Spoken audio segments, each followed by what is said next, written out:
हरे Krishna class 10 कैसे हैं आप सब लोग। आपका फिर से स्वागत है आपके अपचल ज्ञानी कीड़ा में। जैसे कि आपको पता है सीबीएसई ने अपना लेटेस्ट सैंपल पेपर लॉन्च कर दिया है और इससे पहली वाली जो वीडियो थी उसमें हमने देखा था कि बेसिक का नया सैंपल पेपर किस तरह से आया है उसको कंप्लीट डिस्कस किया था। बहुत सारे बच्चों के कमेंट थे कि सर स्टैंडर्ड का पेपर लेके आइए, तो आ गया है स्टैंडर्ड का पेपर। आज की वीडियो में स्टैंडर्ड के पूरे पेपर को एनालाइज करेंगे, कितने पार्ट्स में कितने सेक्शंस में है वो सारी चीज देखने वाले हैं। हर क्वेश्चन को मैंने इसमें डिटेल में बताया विद कॉन्सेप्ट और लास्ट में आपको अपने आप पता चल जाएगा कि कौन सा। लोग बच्चे कहते हैं कि स्टैंडर्ड का जो पेपर हो बेसिक से हार्ड होता है, आपको खुद ही मालूम हो जाएगा।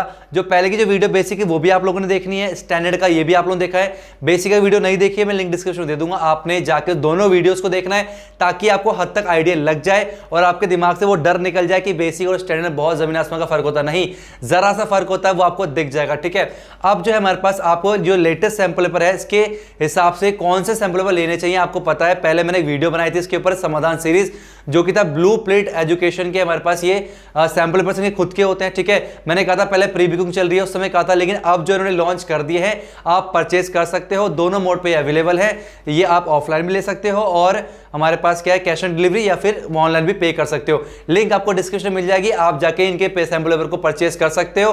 ठीक है, और उसमें एक हमारे पास ज्ञानी कीड़ा 10 अगर करके आप जो है डिस्काउंट कूपन अगर उसमें लिखते हैं तो आपको 10% का डिस्काउंट मिल जाता है। ठीक है, तो वीडियो को एंड तक देखना, कोई भी क्वेश्चन मिस नहीं करना आपने। और हर क्वेश्चन में मैंने क्या बताया है, मैंने अब की पॉइंट्स बताए हैं, सारी चीज को डिटेल में एक्सप्लेन किया हुआ है। और इसके साथ साथ अगर आपको किसी भी चैप्टर में कोई भी डाउट है तो मैथमेटिक्स सिलेबस हमने कंप्लीट डिस्कस कर लिया है।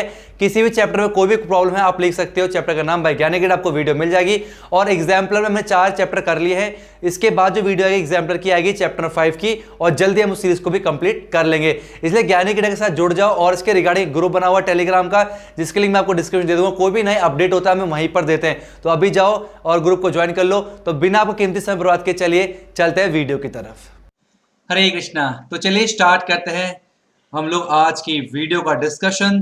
तो हम लोग क्या लेने वाले हैं आज, क्लास 10th। ठीक है, और मैथमेटिक्स स्टैंडर्ड। इससे पहले जो पेपर डाला था वो बेसिक का डाला था नए पैटर्न में। जैसे कि पता सीबीएसई ने अपना सैंपल पेपर लॉन्च कर दिया है और उस पैटर्न पे हमने बेसिक का पेपर देखा था और सारे जितने भी कमेंट है सब में यही था। ये नहीं बोल सकते कि सर बहुत अच्छी वीडियो बनाई है, सबका कमेंट यही था कि sir standard sir standard sir standard, और लो आ गया स्टैंडर्ड। अब हम तो वही है जो आप बोलोगे उसी के ऊपर काम करना होता है हम लोग को। तो ये है हमारे पास मैथमेटिक्स स्टैंडर्ड का पेपर।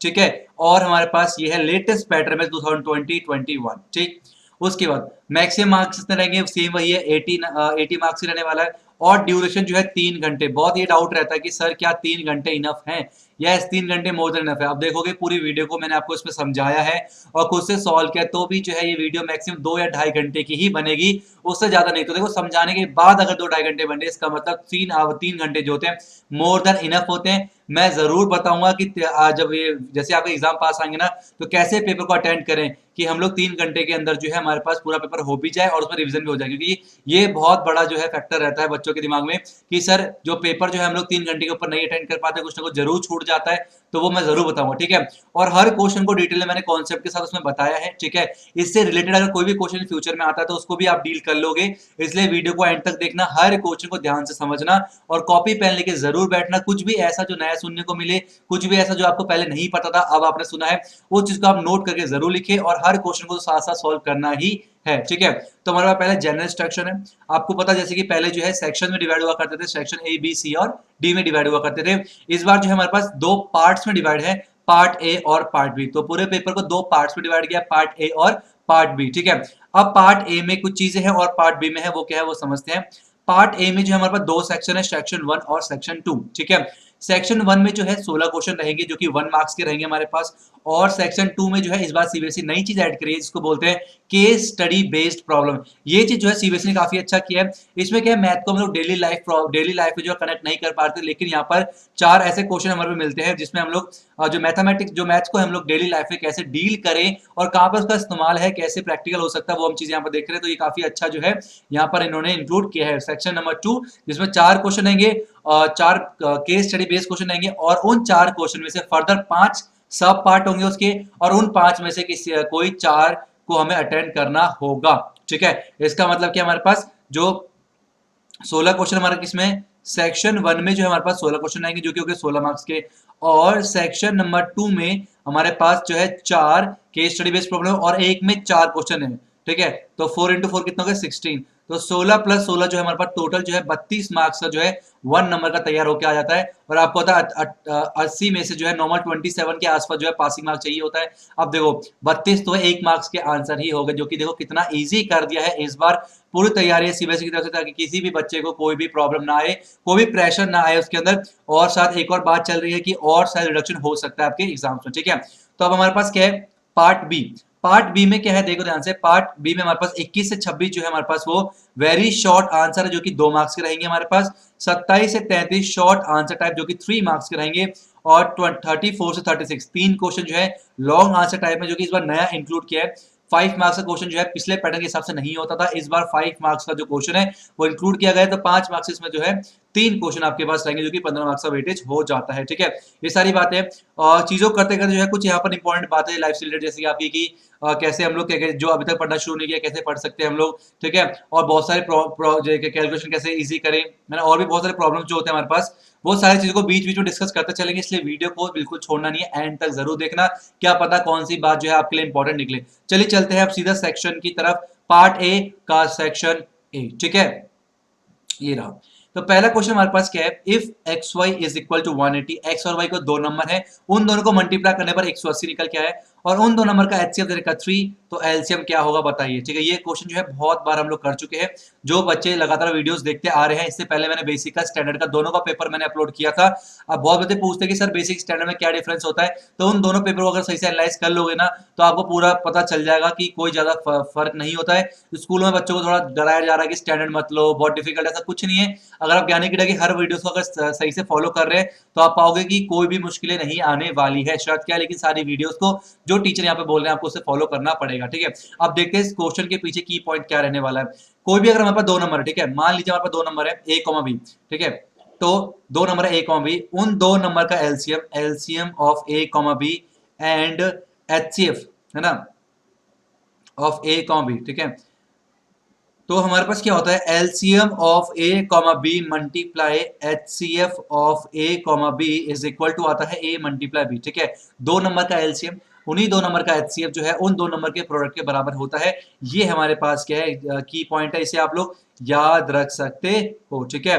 अब एलसीएम कितना है हमें निकालना है, ठीक है। तो एलसीएम दो नंबर के एक्स और वाई है, तो X comma Y multiply HCF of X comma Y बराबर में आएगा x मल्टीप्लाई y निकल के आ जाए, क्लियर है। अब LCM of x comma y निकालना है, तो LCM of x comma y हो जाएगा मल्टीप्लाई एचसीएफ कितना दे रखा है हम लोग को 3 दे रखा है, और बराबर में हो गया कितना मल्टीप्लाई आ रहा है 180, ठीक है। तो LCM of x comma y is equal to आ जाएगा 180 divide by 3, then LCM of x comma y is equal कितना आ जाएगा 60 निकल के आ जाएगा। बोलो कोई प्रॉब्लम, कोई प्रॉब्लम नहीं है, बहुत ही इजी क्वेश्चन था। अब इसका और में हमारे पास है, ठीक है। यहाँ पर जो है 5 क्वेश्चन पे इंटरनल चॉइस मिली है आपको, 16 जो हमारे पास सेक्शन 1 है उसमें 16 क्वेश्चन है, और उन 16 में से 5 में आपको इंटरनल चॉइस प्रदान की गई है। और ये और में कह रहा है the decimal representation of this will terminate after how many decimal place. ये जो हमारे पास है अगर इसको डिवाइड करेंगे तो कितने डेसिमल प्लेस के बाद ये टर्मिनेट हो जाएगा, ये हमसे पूछ रहा है। तो आप याद रख सकते हो कि जो भी हमारे पास डिनोमीटर होता है उसमें जो भी मैक्सिमम जो पावर होती है हमारे पास उतने डेसिमल प्लेस के बाद जो है ये टर्मिनेट हो जाएगा। इसका हम लोग क्या लिखेंगे, after 4 decimal places, after 4 decimal places जो है ये टर्मिनेट हो जाएगा। केवल 4 लिखोगे तभी मार्क्स पूरे मिलेंगे। तो क्या याद रखना आपने, जितनी मैक्सिमम पावर होती है उतने डेसिमल प्लेस क्या वो टर्मिनेट हो जाएगा। जो भी बात नहीं सुनने को मिल रही है, जो भी इंपॉर्टेंट की पॉइंट्स है उसे लिखते चलो। जैसे कि यहाँ पर ये चीज आपको अगर नहीं पता था, अगर पता भी है तब भी लिखो इसे, और यहाँ पर कितने डेसिमल के बाद जो ये वो टर्मिनेट होता है ये भी लिखो साथ में, ठीक है। चीजों को लिखते लिखते चलो, ताकि एक चीज तो प्रैक्टिस आपकी हो रही देख के, और एक को जो आप लिखो तो 2 बार प्रैक्टिस हो जाए। चलिए नेक्स्ट क्वेश्चन, क्वेश्चन 2 एंड 3 आपके स्क्रीन के ऊपर। If the sum of the zeros of the quadratic polynomial is 3, जो भी जीरोस है उन जीरोस का सम जो है 3 दे रखा है, तो k की क्या वैल्यू होनी चाहिए। कोई भी इक्वेशन हमारे पास अगर ax² प्लस में bx प्लस में c इज इक्वल टू 0 के फॉर्म पे दे रखी है, और मान लेते हैं अल्फा एंड बीटा जो है जीरोस है, तो sum of the zeros alpha plus beta जो है वो माइनस बी अपॉन ए के बराबर होता है। और अल्फा प्लस बीटा सम दे रखा है हम लोग कितना 3 दे रखा है, तो 3 is equal to minus B upon a. अगर मैं कंपेयर करूं तो बी की वैल्यू कितनी है, माइनस का के है, तो माइनस का के अपॉन पे ए की वैल्यू कितनी है, ए निकल के आ गया हमारे पास 3, ठीक है। तो नीचे कुछ नहीं है 1 लगा देंगे, तो ये क्या निकल के आएगा हमारे पास 3 अपॉन 1 इज इक्वल टू के अपॉन पे 3, क्रॉस मल्टीप्लाई करेंगे k इज इक्वल कितना आएगा 3 3 9 निकल के आ जाएगा, जो कि बहुत ही सिंपल क्वेश्चन है। ठीक है, तो alpha plus beta is equal to minus B upon A is the key point for this question, right. Now next question हमारे पास क्या है, question number 3। For what value of k the pair of linear equation this and this has no solution, have does not have a solution, कोई solution ना हो। Solution का मतलब क्या होता है, कॉमन पॉइंट होता है। ठीक है, नो सॉल्यूशन कब होता है, नो सॉल्यूशन हमारे पास कब होता है, जब लाइन कैसी हो, पैरेलल। सॉल्यूशन का मतलब होता है कितने कॉमन पॉइंट्स हैं, कोई भी कॉमन पॉइंट नहीं है तो नो सॉल्यूशन हो गया। ठीक है, इसी जो कंडीशन होती है वो होती है a1 अपॉन पे a2 is equal to b1 upon पे b2 but does not equal to c1 upon पे c2। तो ये वाली जो चीज हम लोग इसका कंडीशन का इस्तेमाल करेंगे यहाँ पर। a1 कितना हमारे पास 3 अपॉन पे a2 कितना हमारे पास 6 इज इक्वल टू b1 कितना है 1, b2 कितना k, क्रॉस मल्टीप्लाई करेंगे 3k इज इक्वल टू 6 आ जाएगा, k is equal to 6 upon पे 3 और k इज इक्वल कितना आ गया 2 निकल के आ जाएगा, जो कि बहुत ही सिंपल है। ठीक है, और अगर वीडियो को एंजॉय कर रहे हो लाइक कर चलें, और देखो वीडियो ना कमेंट करके जरूर बताया करो कि वीडियो कैसी लग रही है आपको या कैसी लगी। ठीक है, बहुत मेहनत लगती है, 2-2 घंटे की वीडियो शूट करना होता है, ऐसा लगता है कि मेरे को ना बहुत कभी कभी फीलिंग आती है कि मैं ही एग्जाम दे रहा हूँ, और सच में फीलिंग बड़ी अच्छी लगती है मेरे को ना कि आप लोगों को चलते हो, आप लोगों को समझाने के चक्कर में कहना, जैसे कहते हैं ना पुरानी याद ताजा करना, कि मैं भी जो है कंटिन्यू शूट करता हूँ, कोशिश करता हूँ कि जो है पेपर को सॉल्व करूँ आपके सामने, तो बड़ा अच्छा लगता है मेरे को भी। ठीक है, तो मैं इसे मेन चीज लाइफ में कोई भी काम करो, कुछ भी करो, है ना, लेकिन जिस चीज में आपका मन लगता है ना, मन से करो। कभी क्या होता है, काम मन किसी और में होता है, काम कुछ और करे तो वहां फायदा नहीं है। मन जिस चीज में लग रहा है ना, उसी चीज के ऊपर अगर लग जाओगे ढंग से, तो फिर क्या होगा ना, जरूर जो है आपको सफलता प्राप्त जरूर होगी। ठीक है, चलिए अब हम चलते हैं अपने नेक्स्ट क्वेश्चन की तरफ, जो कि क्वेश्चन नंबर 4। ये रहा क्वेश्चन 4 एंड 5 आपकी स्क्रीन के ऊपर। If 3 chairs and 1 table, 3 chair और 1 टेबल का जो कॉस्ट है वो 1500 रुपए है, 6 चेयर और 1 टेबल कॉस्ट जो है 2400 रुपए है। हमें लीनियर इक्वेशन बनानी है इस सिचुएशन को रिप्रेजेंट करने के लिए। ठीक है, तो हमें नहीं पता ना चेयर कितने रुपए के, तो मान तो सकते हैं। ठीक है, चलिए मान लेते हैं, लेट कॉस्ट ऑफ 1 चेयर का जो कॉस्ट है वो मान लेते हैं x रुपीज, राइट, और द कॉस्ट ऑफ 1 टेबल, और 1 टेबल का जो कॉस्ट है मान लेते हैं वो 5 रुपीज है। ठीक है, अच्छा एक बात बताओ, अच्छा अगर एक चेयर अगर x रुपए की है, अगर मैंने 3 चेयर खरीदी तो कितने x की हो जाएगी, 3x हो जाएगा, प्लस में एक टेबल का y रुपीज है, कितना पैसा होगा 1500 रुपए हो गया। इक्वेशन नंबर 1 हो जाएगी। आई थिंक आपको कोई प्रॉब्लम इसमें नहीं होगी।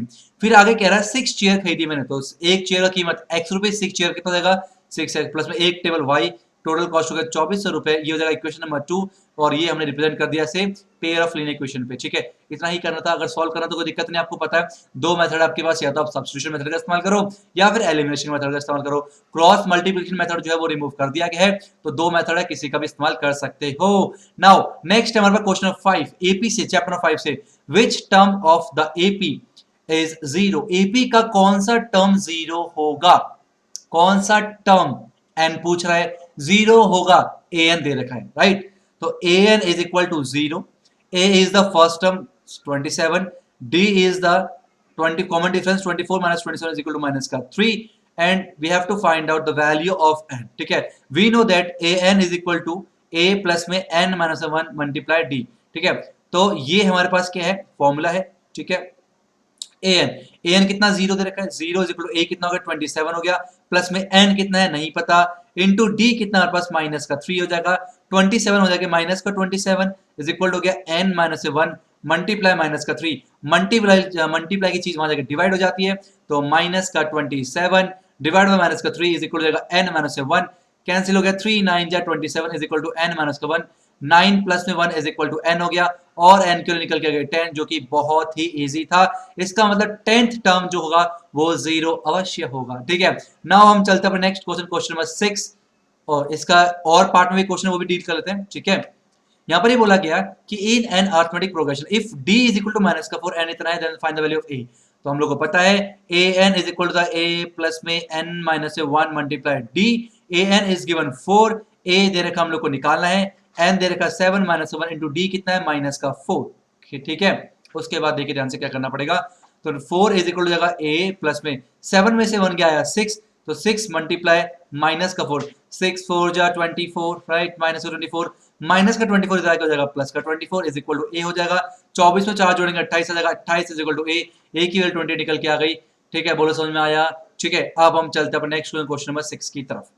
For what value of k the equation this has equal roots, किसी भी क्वाड्रेटिक इक्वेशन में इक्वल रूट्स होने का मतलब ये है कि उसकी जो d की वैल्यू होती है डिस्क्रिमिनेंट जो कि होता है b² माइनस 4ac, वो जो है बराबर में 0 आ जाए, ये वैल्यू 0 आ जाए, ठीक है, तो हम क्या बोलते हैं, उसमें इक्वल रूट्स होंगे, तो इसका हम लोग इस्तेमाल करने वाले हैं। तो अगर मैं कंपेयर करूं ए एक्स स्क्वायर प्लस में B X plus C equal to 0 होता है, तो कंपेयर करें, ए कितना आ गया 9 आ गया, बी कितना आ गया 6 के आ गया, सी कितना आ गया 4 निकल के आ गया, पुट करना है बी स्क्वायर माइनस का 4 ए सी इक्वल टू 0, बी कितना है पास 6 के का स्क्वायर माइनस में 4 इंटू ए कितना बोलो 9, सी कितना बोलो 4 इज इक्वल टू कितना हो जाएगा, इज इक्वल टू जाएगा 0, ठीक है। ये हो जाएगा 36 के का स्क्वायर माइनस में और 4 4 जा 36 मल्टीप्लाई कितना हो जाएगा 9 इज इक्वल टू 0 हो जाएगा।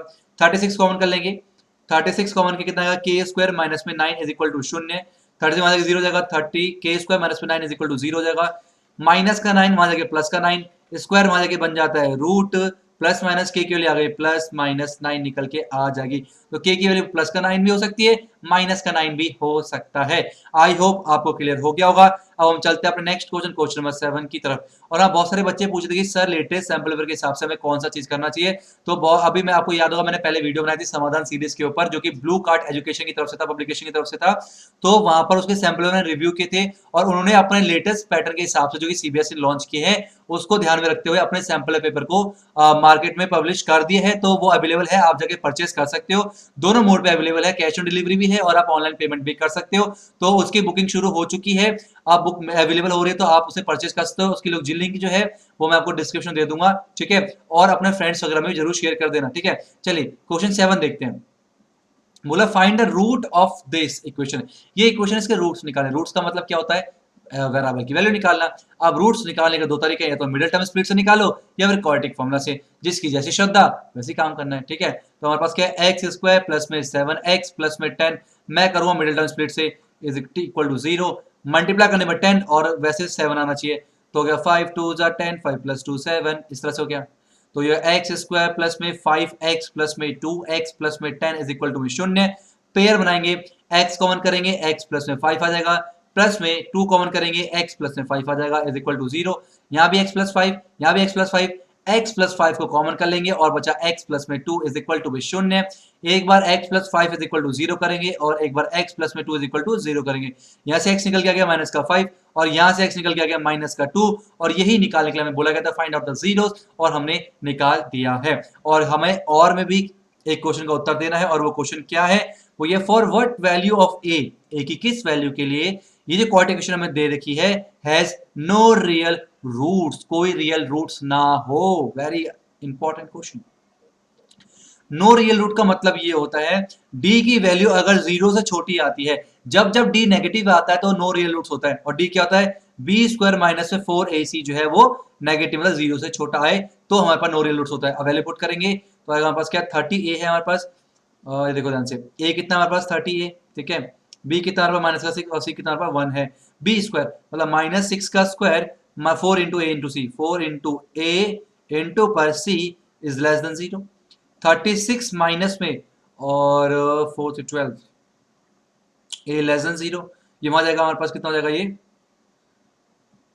ये वहां जाएगा 36, ये हो जाएगा 0 प्लस में 120 ए हो जाएगा, ठीक है, जो कि हो जाएगा हमारे पास ए और इज 36, ये हो जाएगा 120 ए, तो 36 अपॉन पे 120 ये हो जाएगा ए, और 36 हो जाए 36 5 से कटता है क्या, 6 5 30, 5 3 15 नहीं 6 6 36 और 6 2 जा 12 और 0 2 3 6 और 2 10 जा, ठीक है, 6 ये 36 6 to 12 है ना, और 2 3 6 2 10 जा, ठीक है, 0.3 ये हो जाएगा। तो ए की जो वैल्यू है हमारे पास क्या है, वो 0.3 से बड़ी वैल्यू होनी चाहिए। तो 0.3 से जितनी वैल्यू बड़ी होंगी, ए की जो भी वैल्यू 0.3 से बड़ी होंगी उसके लिए जो है वो नो रियल रूट्स निकल के आएगा, ठीक है। समझा क्या करना है, सारा काम वही है, बस ये जो साइन है ना सिंबल है उसको इज इक्वल टू का साइन मान के चीजों करते रहो, लास्ट में जो आंसर आया 0.3 जो है वो अगर 0.3 से बड़ा होगा जितनी वैल्यू होंगी ए की, उसके लिए ये जो इक्वेशन है क्वाड्रेटिक इक्वेशन उसमें नो रियल रूट्स होंगी, ठीक है। Next question number 8, if PQ is equal to 28 then the parameter of PLM का पैरामीटर निकाला। अगर PQ 28 है, P और Q ये हमारे पास Q है, PQ है ना, PQ 28 दे रखा है, और तो हमें निकालना है क्या, पी एल एम का, ठीक है। चलिए देखिए ध्यान से, तो हमें निकालना है perimeter of triangle P L M, और पैरामीटर क्या होता है, तीनों साइड का सम, ये प्लस में ये प्लस में ये, ठीक है। तो देखो हमारे पास पी एल प्लस में एल एम प्लस में पी एम हो जाएगा, ठीक है। और ध्यान से देखो, एल एम है, एल एम को लिख सकता हूँ एल एन और एन एम, बिल्कुल लिख सकते हैं, एल एन प्लस में एन एम प्लस में पी एम हो जाएगा। और आपको पता है ये एल जो है एक्सटर्नल पॉइंट है, और एक्सटर्नल पॉइंट से सर्कल दो टेंजेंट आता है, एल क्यू और एल एन। तो एल एन जो है हमारे पास किसके बराबर हो गया, एल क्यू के Q, the tangent drawn from the external point to the circles are equal in length. Similarly from M, ये एक्सटर्नल पॉइंट है, दो ये लेंथ है हमारे पास, एम एन जो है एम टी के इक्वल हो जाएगा। तो हम कह सकते हैं कि एन एम जो है वो एम टी के इक्वल हो जाएगा, सेम वही लिखना हमारे पास। तो ये पी एल का ऐसे लिख देते हैं, और एल एन की जगह लिख देते हैं हम लोग क्या, एल क्यू। तो एल क्यू लिख दिया, प्लस में एन एम, एन एम की जगह लिख दिया एम टी लिख दिया, एम टी हो गया, प्लस में पी एम, पी एम जगह क्या आ गया हमारे पास, पी एम ही रह गया, ठीक है। अब पी एल प्लस में L Q, P L plus में एल क्यू क्या बन गया, पी क्यू बन गया। तो ये बन गया पी क्यू प्लस में L M T plus P M, M T plus P M क्या बन गया, पी टी बन गया, ठीक है। अब ये एक्सटर्नल पॉइंट से टेंजेंट है पी क्यू और पी टी, दोनों की लेंथ बराबर है, दे रहा कितना 28 सेंटीमीटर, और ये भी कितना रखा है 28 सेंटीमीटर। तो हमारे पास क्या हो जाएगा, ये 28 प्लस में 28 कितना होता है, 56 centimetre is the parameter of the triangle P L M. तो अच्छा क्वेश्चन था ये, ठीक है, आप याद रख सकते हो, ये सर्कल से पूछा गया था। अब हम चलते हैं अपने नेक्स्ट क्वेश्चन, क्वेश्चन नंबर 9 की तरफ। क्वेश्चन 9 है हमारे पास, if two tangents are inclined at 60 degree are drawn to a circle of radius 3 centimetre, then find the length of each tangent, ठीक है। हमें यहाँ पर क्या बोला गया, ध्यान सुनना, हमें यहाँ पर बोला है कि अगर हमारे पास जो टेंजेंट होता है, ठीक है, जो एक्सटर्नल पॉइंट टेंजेंट होता है हमारे पास, ठीक है, वो दे रखा है इंक्लाइन कर रहा हो 60 डिग्री पर, और रेडियस दे रखा है उसका 3 सेंटीमीटर, तो हमें बताना है कि टेंजेंट की लेंथ क्या होगी। डायग्राम जो है इस तरह का रहेगा, ठीक है। तो ये एक्सटर्नल पॉइंट होगा हमारे पास P, और ये हमारे पास दो टेंजेंट है, ये हो गया पॉइंट A, ये हो गया पॉइंट B, ठीक है। और ये इंक्लाइन कर रहा है कितने डिग्री पर, 60 डिग्री पर। अगर ये पूरा 60 है तो आपको पता है ये कितना हो जाएगा, 30 डिग्री हो जाएगा, ठीक है। और ये राइट एंगल ट्राइंगल होता है, और रेडियस दे रखा 3 सेंटीमीटर, इसका नाम थे O। और आपको होता है किसी भी राइट एंगल ट्राइंगल, देखो ट्राइंगल में सीधा बनाता हूँ इस तरह से, ये ट्राइंगल होगा हमारे पास इस तरह से बन गया, ठीक है। ये जो ट्राइंगल है ना, इसको मैंने ऐसे कर दिया, ठीक है। 30 डिग्री कहाँ चला गया, यहाँ चला गया 30 डिग्री, ठीक है। और हमारे पास ये पॉइंट हो गया P, ये पॉइंट हो गया हमारे पास O, ये पॉइंट हो गया A, ठीक है। और हमें पे क्या रखा, AO की तरह का हमें 3 सेंटीमीटर हम लोग को दे रखा है, क्लियर है यहाँ तक। इसको हमने क्या करा, ऐसा ना, इसको ऐसे घुमा दिया, ठीक है। अब हमारे पास ये जगह 3 सेंटीमीटर, किसी भी ट्राइंगल पे अगर हमारे पास राइट एंगल ट्राइंगल पे एक साइड दे रखी हो और एक एंगल दे रखा हो, तो हम बाकी साइड निकाल सकते हैं, ट्रिग्नोमेट्री, हाइट एंड डिस्टेंस, याद है, ठीक है। तो हम क्या करेंगे, हम लोग यहाँ पर लिखेंगे कि AP अपॉन पे, है ना, हमें क्या निकालना है, AP निकालना, हम लोग को टेंजेंट की लेंथ निकालना है, AP अपॉन पे AO इज इक्वल टू कितना होगा, देखो ध्यान से। और अब एंगल के ठीक सामने क्या होता है, परपेंडिकुलर होता है, एंगल के एड क्या होता है, बेस होता है हमारे पास, ठीक है। तो P अपॉन पे H, AO अपॉन पे PA इज इक्वल क्या जाएगा, 10 30 डिग्री, ठीक है। AO के लिए कितने हमारे पास 3, और APA कितना हमारे पास निकालना है PA, ठीक है। 10 30 कितना, 1 अपॉन पे √3। तुम कहते हैं PA इज इक्वल हो गया 3 रूट पे 3, जो कि बहुत ही इजी क्वेश्चन था। तो 3 √3 centimetre is the length of the tangent, clear है। अब हम चलते हैं अपने नेक्स्ट क्वेश्चन, क्वेश्चन नंबर 10 की तरफ। तो 10 नहीं है, इसका और पार्ट में एक और क्वेश्चन वो भी कर लेते हैं। कह रहा PQ is tangent to a circle with centre O at point P, ठीक है। यहाँ पास पॉइंट P है और सेंटर O है, और PQ क्या है, टेंजेंट है, ठीक है। और आपको पता है यहाँ कौन कितने का एंगल होता है, 90 डिग्री एंगल बनता है, ठीक है। If OPQ is an isosceles triangle, OPQ जो है आइसोसेलेस ट्रायंगल है, आइसोसेलेस मतलब क्या, दो साइड इसकी इक्वल होंगी, ये चीज जो है इसके बराबर होगी, ठीक है। तो हम कहते हैं OP जो है किसके बराबर है, PQ के बराबर दे रखा हम लोग। देन फाइंड OQP, OQP ये मैं निकालना है, ठीक है। तो अगर ये मानते हैं x है, आपको पता हो किसी भी ट्राइंगल पे इक्वल साइड्स के अपोजिट एंगल्स, इक्वल साइड्स के अपोजिट एंगल भी बराबर होते हैं, ठीक है। इसके अलावा अगर इसके ठीक अपोजिट क्या x है, तो इसके अपोजिट क्या हो जाएगा, हमारे पास x हो जाएगा। और इस ट्राइंगल के अंदर तीनों साइड का सम एंगल O प्लस में एंगल P प्लस में एंगल Q कितना होगा, 180 हो जाएगा। एंगल O दे रखा है x, P दे रखा है 90, ये हो जाएगा x, ये हो जाएगा 180 डिग्री। तो 2x इज इक्वल हो जाएगा 180 माइनस में 90, और 2x इक्वल हो जाएगा 90, और x कितना आ गया 45 डिग्री निकल के आ जाएगा। बहुत सिंपल क्वेश्चन है। नेक्स्ट क्वेश्चन 10 हमारे पास दे रखा है, कह रहा है इन ट्राइंगल ABC, A और B ये मानते हैं और ये मानते हैं C, ठीक है। कह रहा है D and E are point on side AB and AC, AB पे साइड पॉइंट है D, इस पे है E, ठीक है। DE जो है BC के पहले, DE जो है BC के पहले, ठीक है, कोई दिक्कत नहीं है। AE दे रखा 2 सेंटीमीटर, दे रखा 2 सेंट भर लो से, एडी दे रखा 3 सेंटीमीटर, ओके, और बीडी दे रखा हम लोग कितना 4.5 सेंटीमीटर, ठीक है, और सी निकालना है, ये चीज हमें निकालनी है कितनी होगी, ठीक है। तो आपको पता है अगर किसी भी ट्राइंगल पे ये इसके पैरेलल है तो यहाँ पर हम लोग इस्तेमाल कर बीपीटी थ्योरम का, और बीपीटी थ्योरम क्या कहता है कि हमारे पास क्या आएगा ए डी अपॉन पे B D is equal to क्या कहता है ए ई अपॉन पे ए सी, ठीक है। एडी कितना हमारे पास 3 और बीडी कितना हमारे पास 4.5 इज इक्वल टू ए कितना हमारे 2 और एसी कितना हमारे पास निकालना है ईसी, ठीक है। क्रॉस मल्टीप्लाई करेंगे तो 3 multiply AC is equal to जाएगा 2 मल्टीप्लाई 4.5, तो एसी इज इक्वल टू जाएगा 4.5 मल्टीप्लाई 2 9 होता है, और ये 3 इसके नीचे, तो एसी कितना निकल के आएगा 3 सेंटीमीटर निकल के आएगा एसी की वैल्यू। बहुत ही सिंपल क्वेश्चन था, यहाँ पर हमने क्या इस्तेमाल किया बीपीटी थ्योरम का इस्तेमाल किया। अब हम चलते हैं नेक्स्ट क्वेश्चन नंबर 11। ये रहा क्वेश्चन 11, कहता है in figure b1 b2 b3 this have been marked at equal distance in what ratio c divides ab। c जो है हमारे पास, ये c जो पॉइंट है किस रेशियो में ab को डिवाइड कर रहा है, तो देखते ही बहुत सारे बच्चों को पता चल गया होगा। नीचे देखो ध्यान से, अगर मान लो m1 रेशियो m2 में अगर डिवाइड करता है तो ये जो टेक्निक है इसमें जो एक्यूट एंगल नीचे भी बनता है और ऊपर भी बनता है। नीचे जो एंगल बनता है ये जो रेशियो लाइन होती है ये डिवाइड करते हैं हम लोग m1 का, ठीक है, और ऊपर वाला जो होता है हमारे पास क्या होता है वो m2 की लाइन होती है। m1 में कितना हमारे पास 8 है, m2 में कितना हमारे पास 5 है, इसलिए जो रेशियो कितना होगा 8:5 में डिवाइड करेगा।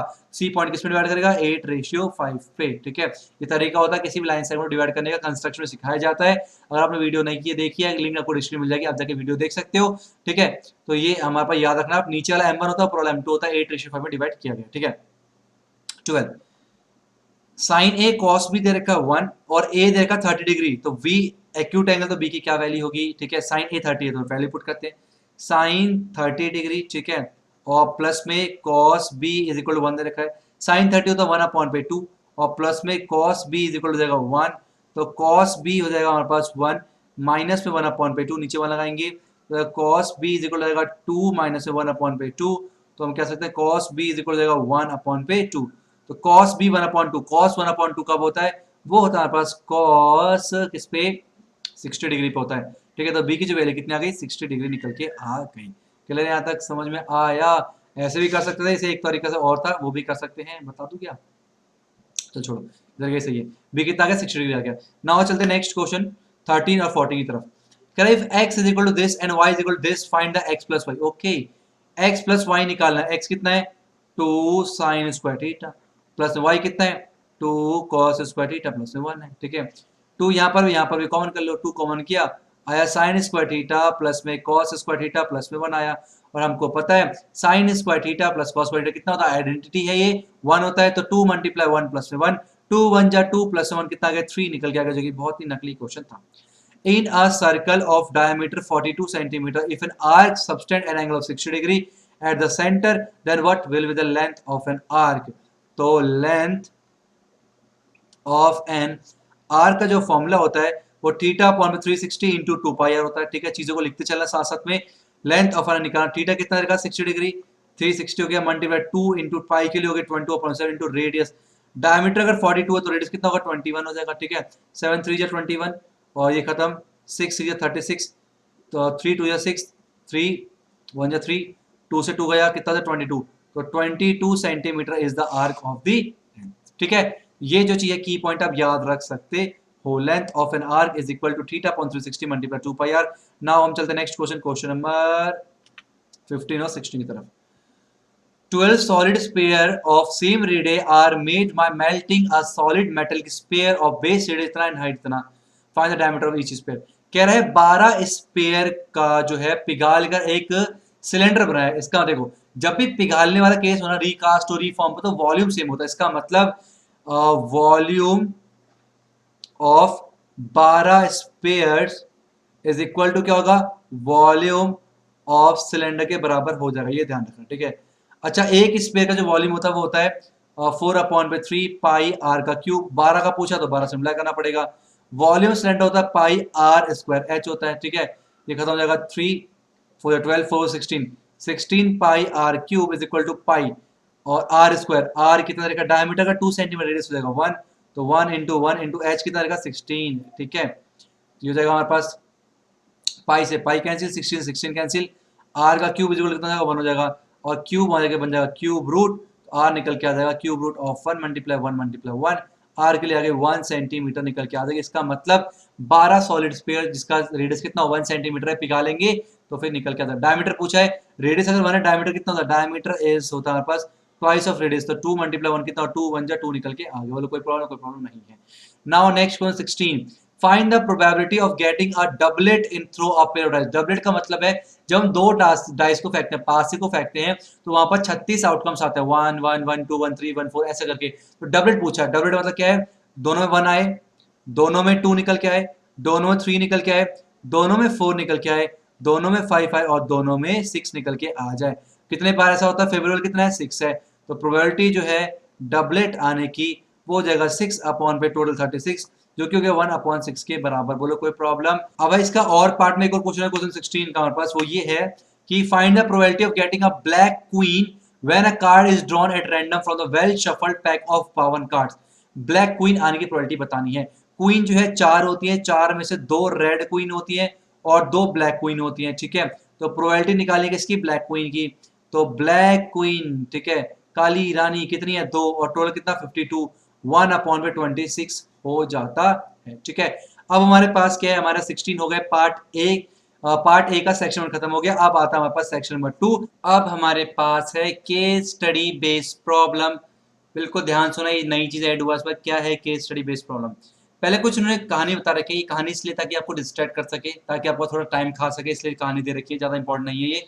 The diagram shows the plane for a sunroom. It will be built onto the wall of a house. ठीक है, the 4 walls of the sunroom are square, clear glass panels. The roof is made using 4 clear glass panel trapezium in shape and all the same size. इस तरह का जो diagram ढांचा दे रखा है।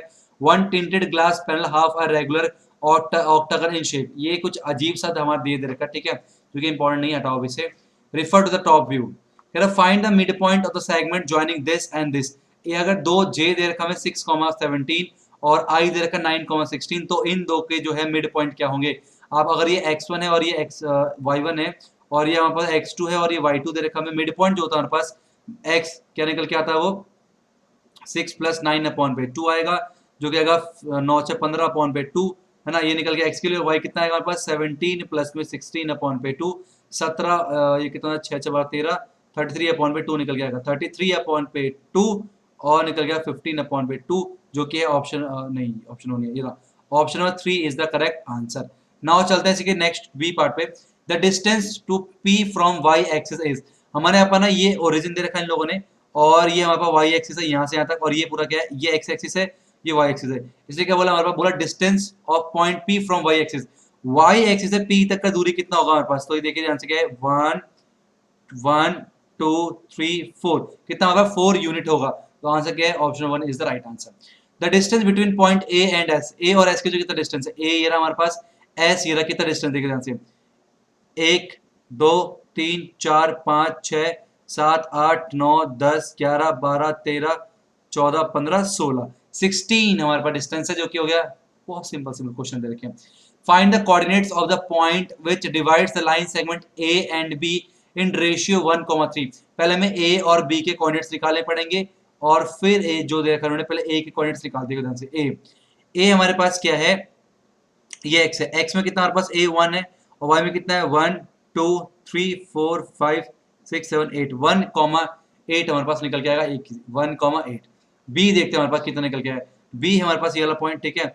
X में कितना है 1 2 3 4 5 6 6 हमारे पास, ठीक है, एक्स में 6, वाई में कितना है, एक्स में 6, वाई में कितना है 1 2 3 4 5 6 7 8 9 10, है ना। एक मिनट जाओ, 1 2 3 4 5 6 7 8 9 10, ठीक है, 6,10 होगा हमारे पास, तो 6,10 निकल के आ जाएगा। हमें बोला और बीच में एक पॉइंट निकल के आ रहा है हमारे पास, जो कि क्या डिवाइड कर रहा है 1:3 पे। ये हमें निकालना से कोऑर्डिनेट्स निकाले, मानते हैं x, y है ये, ठीक है, और ये क्या है x हो गया, x1 y1 हो गया, और ये क्या होता है x2 y2, और ये क्या होता है m1 m2, आपको होता है इस सेक्शन फॉर्मूला से निकालते हैं, इसे याद आ रहा है, क्या होता है section formula, x equal to क्या होता है m2 x1 प्लस में m1 x2 अपॉन पे m1 प्लस में m2, सही है। m2 के लिए कितने पास 3 इंटू x1 कितना हमारे पास 1, m1 कितना है 1, x2 कितना हमारे पास 6 अपॉन पे 1 प्लस में 3 हो जाएगा, तो क्या आ गया हमारे पास कितना 3 प्लस में 6 अपॉन पे 4, 9 अपॉन पे 4 निकल के आ गया, और 9 अपॉन पे 4, 9 अपॉन 4 3, और एक मिनट रुक जाओ, m2 है ना, 3 मल्टीप्लाई x1 1 और 1 मल्टीप्लाई 6, x2 6 तक चेक करो जरा। b का हमारे पास क्या है 1 2 3 4 5 है, सॉरी 1 2 3 4 5, b का 5 है, सॉरी 5 है हमारे पास। b का क्या होगा 5,10, 5,10 गलती हो गई, 5 आएगा, 5 कितना आएगा 9, 8 अपॉन 4 कितना निकलेगा 2 निकल के आ जाएगा। और y क्या होता है, y होता है हमारे पास m2 y1 प्लस में m1 y2 अपॉन पे m1 प्लस में m2 होता है, ठीक है। m2 y1, m2 कितना है 3, y1 कितना हमारे पास y1 है 8 और प्लस में m1 कितना है 1, y2 कितना है 10 अपॉन पे कितना जाएगा हमारे पास 1 प्लस 3 जाएगा, 8 3 24 प्लस में 10 अपॉन में कितना आएगा, ये 4 निकल के आ गया, जो कि हमारा 34 अपॉन में 4 निकल के आ गया। और ये कितना हो जाएगा पास 2 से काटेंगे, 2 2 जा 4 हो गया, 2 1 जा 2 7 जा 14, 17 का आधा कितना होता है 8.5 होता है, ठीक है। तो 2,8.5 option number 2,8.5 option number 4 is the right answer, ठीक है। नाउ नेक्स्ट हमारे पास है कह रहा if x, y is equidistant from this and this then x, 9, h और 17,8 दो पॉइंट दे रखे हैं और कह रहा है x, y जो है इक्वी डिस्टेंस पे, तो मान लो ये p है और ये q है और ये a है, इसका मतलब क्या है पी ए इज इक्वल दे रखा है क्यू ए, और पी ए का मतलब क्या है पी से ए तक का डिस्टेंस कैसे निकालते हैं, y2 माइनस में y1 का होल स्क्वायर प्लस में x2 माइनस में x1 का होल स्क्वायर बराबर है क्यू ए, सेम ऐसे निकालेंगे x माइनस 17 का होल स्क्वायर और प्लस में y माइनस में 8 का होल स्क्वायर, ठीक है। सॉल्व स्क्वायरिंग बोथ साइड करेंगे, यहाँ पर स्क्वायरिंग बोथ साइड करते स्क्वायर, ये रूट हट जाएगा हमारे पास तो निकल जाएगा a का स्क्वायर प्लस में b का स्क्वायर माइनस में 2ab, ठीक है, प्लस में a का स्क्वायर प्लस में b का स्क्वायर माइनस में 2ab इज इक्वल हो जाएगा a का स्क्वायर प्लस में b का 17 का स्क्वायर 49,01 7 7 जो 14 289, तो 289 और माइनस में 34x फिर प्लस में a का स्क्वायर फिर आएगा प्लस में b का स्क्वायर, ठीक है।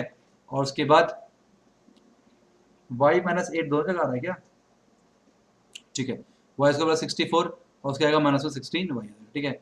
वाई स्क्वायर से वाई स्क्वायर कैंसिल, 64 से 64 कैंसिल, 16 से 16 गया, ठीक है। इस तरह से एक्स स्क्वायर से एक्स स्क्वायर गया, ठीक है। और हमारे पास क्या निकल के आएगा ये 18 माइनस का 18x प्लस में 34 जाएगा 289, ये रहेगा माइनस का 81, ठीक है।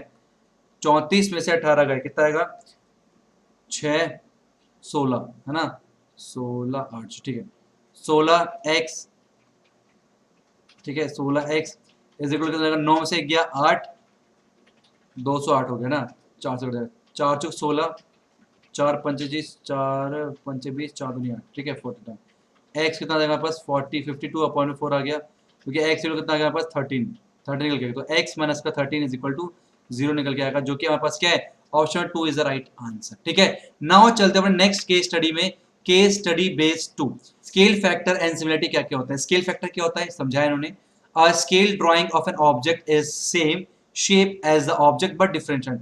स्केल का मतलब ये होता है same shape but different size होगा, ठीक है, एक जैसा होगा। इसकी मान लो हमें कोई मॉडल तैयार करना होता है ना, तो उसमें कह रहे हैं छोटा साइज बनाते हैं, जैसे कोई आर्किटेक्चर होता है तो पहले घर छोटे उसमें बनाता खुद से हाथ में कॉपी पेन लेके, लेकिन एक्चुअल डिजाइन कुछ और होता है ना, वो ही वाले होते हैं। और सिमिलर फिगर क्या होता है, the ratio of two corresponding side in similar figure is called scale factor। the ratio of two corresponding side in similar figure, दो corresponding side सिमिलर फिगर में दो corresponding side का जो रेशियो होता है वही स्केल फैक्टर हम लोग के पास कहलाता है, ठीक है, वही स्केल फैक्टर कहलाता है। क्या बोला इसने, the ratio of two corresponding side, the ratio of two corresponding side in similar figure is called the scale factor कहलाता है। जैसे कि लेंथ इन इमेज और करस्पॉन्डिंग लेंथ इन ऑब्जेक्ट तो है स्केल फैक्टर कहलाएगा, और रोटेशन पे रिफ्लेक्शन पे और ट्रांसलेशन में सिमिलर ट्राइंगल्स में शेप में कोई फर्क नहीं आता है। पहला क्वेश्चन करते हैं, हमारे पास कह रहा है मॉडल 1:4 दे रखा है और मॉडल का जो हमारे पास 120 लॉन्ग है, the full size of the boat has a width of 60 centimeter, what will the width of the scale model. अब ध्यान सुनना, ठीक है, 1/4 is equal to full size of a boat, ठीक है। 1 क्या हमारे पास, ये हमारे पास मॉडल है, देखो ध्यान से, एक है हमारे पास मॉडल और एक है हमारा एक्चुअल, ठीक है। मॉडल हमें क्या दे रखा है 1/4 दे रखा मॉडल और एक्चुअल का स्केल फैक्टर, ठीक है, बराबर में होगा। सिमिलर फिगर्स हमारे पास दोनों सिमिलर फिगर्स होंगे, तो उन्होंने क्या बोला है फुल साइज दे रखी है, जो एक्चुअल साइज दे रखी है 60, 60 रखिए, और दूसरा जब हमें नहीं पता तो क्रॉस करेंगे 4x इज इक्वल टू 60 हो जाएगा, और x निकल के आ गया 60 अपॉन पे 4, जो कि निकल गया कितना 15 सेंटीमीटर निकल के आ जाएगा। इसका मतलब 15 सेंटीमीटर जो है वो हमारा मॉडल में रहा होगा, एक्चुअल कितना 60 दे रखा है। What will effect the similarity of any two polygon when they are flipped horizontally, ये अफेक्ट नहीं करेगा। डायरेक्ट फ्रॉम स्केल फैक्टर, ये भी अफेक्ट नहीं करेगा। ट्रांसलेट डाउन, पीछे देखा, भी अफेक्ट नहीं करेगा। दे आर नॉट मिरर, हाँ अगर मिरर इमेज नहीं है तो फिर जो है वहां पर सिमिलरिटी अफेक्ट करेगी, मिरर इमेज होनी ही चाहिए। नाउ चलते हैं इसके सी पार्ट पे। If two similar figures have a scale factor a upon b, then की कौन सा ट्रू होगा। रेशियो पैरामीटर गलत है, सेम होता है पैरामीटर रेशियो, एल्टीट्यूड का ratio a upon b, yes ये वाला सही है। स्केल फैक्टर हमारे पास जो है क्या होता है, सिमिलर फिगर्स की चाहे एल्टीट्यूड हो चाहे करस्पॉन्डिंग साइड हो, सबके बराबर होता है, ठीक है। तो ए पैरामीटर हो गया, करस्पॉन्डिंग साइड हो गया, करस्पॉन्डिंग एल्टीट्यूड हो गया, सबका रेशियो सेम होता है, ए रेशियो भी होगा, ठीक है। The shadow of a stick 5 meter long is 2 meter, ठीक है। 5 मीटर का जो है हमारे पास वो 2 मीटर शेडो है इसकी। At the same time shadow of 1 point, ये हमारे पास अगर 12.5 मीटर का है, क्या शेडो बनेगी, तो ये सिमिलर फिगर लगाएंगे, तो 12.5 अपॉन पे x इज इक्वल हो जाएगा 5 अपॉन पे 2, मल्टीप्लाई करेंगे 5x इज इक्वल टू 12.5 को 2 से करेंगे कितना 25 निकल के आएगा, और x हो जाएगा कितना 25 अपॉन पे 5, तो कट के कितना x आ गया 5 मीटर की निकल के आ जाएगा। तो यहाँ पर सिमिलर फिगर लगाएंगे, ये परपेंडिकुलर है, ठीक है। और सेम टाइम पे जो एंगल रहता है हमारे पास वो सेम रहता है, तो एंगल एंगल से दोनों सिमिलर है, सिमिलर है तो करस्पॉन्डिंग साइड का रेशियो सेम होना चाहिए। इसका ई पोर्शन देख लेते हैं। Below you see a student mathematical model of farm house, ये कुछ ढांचा इस तरह से बना रखा है इसने, इस तरह पढ़ने की जरूरत नहीं है। इसने क्या बोला, what is the length of E F. देखो मैंने कहा ना ये सब चीजें इसमें ऐड की गई है ताकि थोड़ा टाइम ना आप लोगों का वेस्ट हो, बस इसी रीजन से है ये। What is the length of E F, ठीक है। ई एफ की क्या लेंथ होगी यहाँ पर, ई एफ की लेंथ निकालने में, ठीक है। और एज देखो ध्यान से, ये ट्राइंगल देख रहे हो आप, टी ए बी ई और एफ, ध्यान सुनना।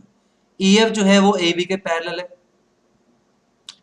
ये वाला एंगल इसके बराबर होगा, ये वाला एंगल इसके बराबर होगा, अगर ये पैरेलल है। और ई जो हमारे पास क्या बोला गया, E is the mid point of A T A, और एफ ए क्या मिड पॉइंट है टी बी का। तो जब दो मिड पॉइंट जोड़ते हैं हमारे पास इस तरह से, ठीक है, तो आपको याद होगा ये जो लेंथ है आपकी वो क्या होती है, टोटल लेंथ के हाफ होती है। बीपीटी थ्योरम बताया था, E F is equal to half of A B, है ना। ई एफ इज इक्वल क्या जाएगा, हाफ ऑफ 24 सॉरी 12, तो कितना 6 मीटर निकल के आ जाएगा ई एफ की वैल्यू, क्योंकि 6 मीटर। क्या बोला ना, किसी भी ट्राइंगल पे, देखो ध्यान से याद कर लो, किसी भी ट्राइंगल पे अगर हमारे पास ये मिड पॉइंट है, ये मिड पॉइंट है, मिड पॉइंट थ्योरम क्लास 9 में पढ़ा था, दोनों अगर हम जोड़ते हैं तो ये इसके पैरेलल होता है, साथ ही साथ में ये जो है इसका हाफ होता है। ये हमने पढ़ा मिड पॉइंट थ्योरम क्लास 9 पे, आपको याद होगा, नहीं है तो अब याद हो गया। अब हम चलते हैं अपने next case study problem, case study problem 3 की तरफ। A highway underpass is parabolic in shape, parabola की शेप में है इस तरह से, इधर रखा है।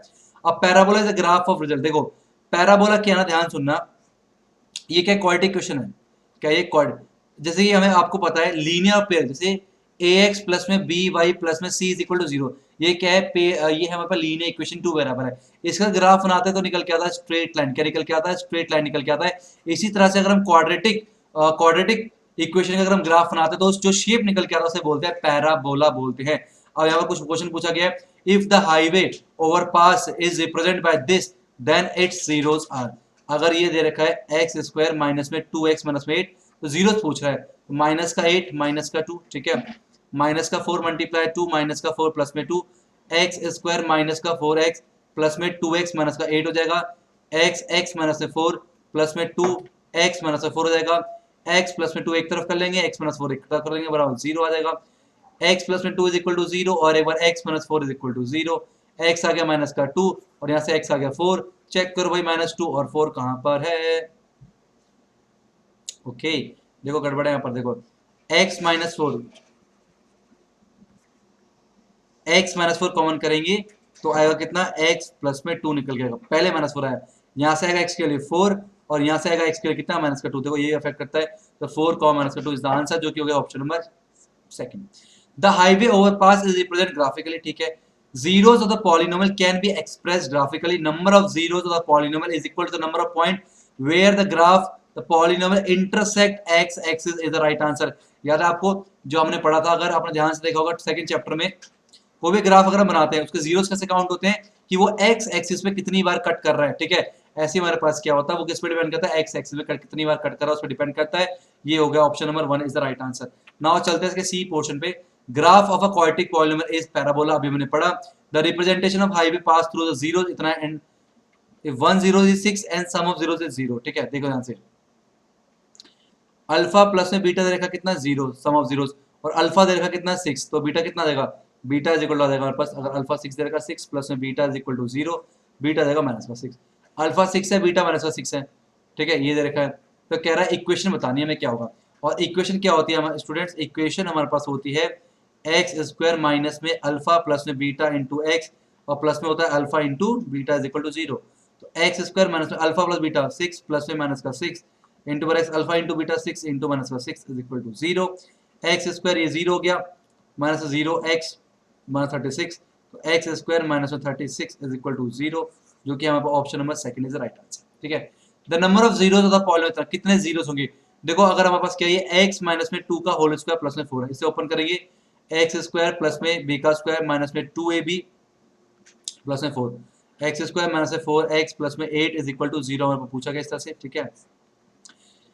कितने जीरोस होंगे डिपेंड करता है degree of the polynomial, degree कितनी, हाईएस्ट पावर 2 है तो 2 ही जीरोस निकल के आएंगे, तो 2 जीरोस निकल के आएंगे। क्वाड्रेटिक इक्वेशन पे डिग्री 2 होती है तो 2 जीरोस निकल के आएंगे। नाउ हम चलते हैं अपने last case study based problem पे, case study based problem 4, last case study based problem हमारे पास 4 है। 100 मीटर रेस में a stopwatch was used to find the time that it took group of student to run 100 meter. 8 ऐसे बच्चे हैं जिनको भागने के लिए 0 से 20 सेकंड के अंदर लगा 100 मीटर की रेस को खत्म करने के लिए। 10 ऐसे बच्चे हैं जिन्होंने 20 से 40 सेकंड समझ लिया 100 मीटर के खत्म करने के लिए, ठीक है। पहला क्वेश्चन कहता है एस्टिमेट द मीन, हमें मीन निकालना है। पता मीन निकालने का तरीका कौन सा, बहुत ईजी है, दो मेथड, डायरेक्ट मेथड है या फिर स्टेप और एज्यूमिंग मेथड है। स्टेप डायरेक्शन मेथड तो डिलीट हो गया है, तो हम पहले निकालेंगे एक्स आई क्या होता है, upper limit plus lower limit, ये अपर लिमिट होता है, लोअर लिमिट होता है डिवाइड बाय 2, तो अगर 10 30 या गया 50 या गया 70 और या गया 90, ठीक है, तो आ गया 80 या गया पास 300, ये हो गया 650, ये हो गया 642 ना, ये हो गया 270। अब मीन जो होता है हमारे पास क्या होता है, summation of F I x I upon पे समेशन ऑफ एफ आई, मतलब टोटल किसका करना है, एफ आई एक्स आई का, इसका टोटल करेंगे पहले। 0 आ गया, 8 5 13 2 15 7 22 हो गया, ठीक है, और 3 2 5 6 11 11 और 4 कितने हो गए 15 16 17 1720 निकल के आ गया, ठीक है, बहुत ही बढ़िया। अपॉन एफ आई ये हो गया 18 18 और 6 कितने हो गए, 18 6 24 24 और 16 कितने हो गए 40, तो इससे खत्म हो गया 4 चौक 16 4 3 43 जो है मीन निकल गया, option number 3 is the right answer. What will be the upper limit of the model class, model class का अपर लिमिट क्या होगा, मॉडल क्लास में फ्रीक्वेंसी कितनी होती है f1, कैपिटल f1 की तरफ 13 है, तो इसमें फ्रीक्वेंसी कितनी होगी f1 की लोअर लिमिट की वहाँ 40 हो जाएगी, option number 2 is the right answer. The construction of cumulative frequency table is used in determining, CF जो हम निकालते हो किस लिए निकालते हैं, क्या निकालने, मीन निकालने के लिए नहीं, मोड के लिए नहीं, केवल मीडियन निकालने के लिए इस्तेमाल किया जाता है। The sum of lower limit of median class and modal class क्या होगा, मॉडल क्लास का लोअर लिमिट और मीडियन क्लास के लोअर लिमिट का सम कितना आएगा वो हमें देखना पड़ेगा यहाँ पर, ठीक है। तो हमारे पास दोनों का सेम ही होगा, आप मान सकते हैं हमारे पास क्या है, मॉडल क्लास का लोअर लिमिट कितना 40 है, मीडियन क्लास का भी 40 ही निकल के आएगा, आप देख सकते हैं। n/2 निकालो, CF निकालने के बाद 40 निकल के आएगा, 40 प्लस में 40 जो है हमारे पास कितना हो जाएगा 80 हो जाएगा, जो कि option number 3 is the right answer, ठीक है। नाउ चलते हैं इसके लास्ट हमारे पास क्या है, फिफ्थ में, how many students finish the race within 1 minute, 1 minute के अंदर, how many student finish the race within 1 minute, 1 minute के अंदर अंदर कितने बच्चों ने फिनिश किया है, ठीक है।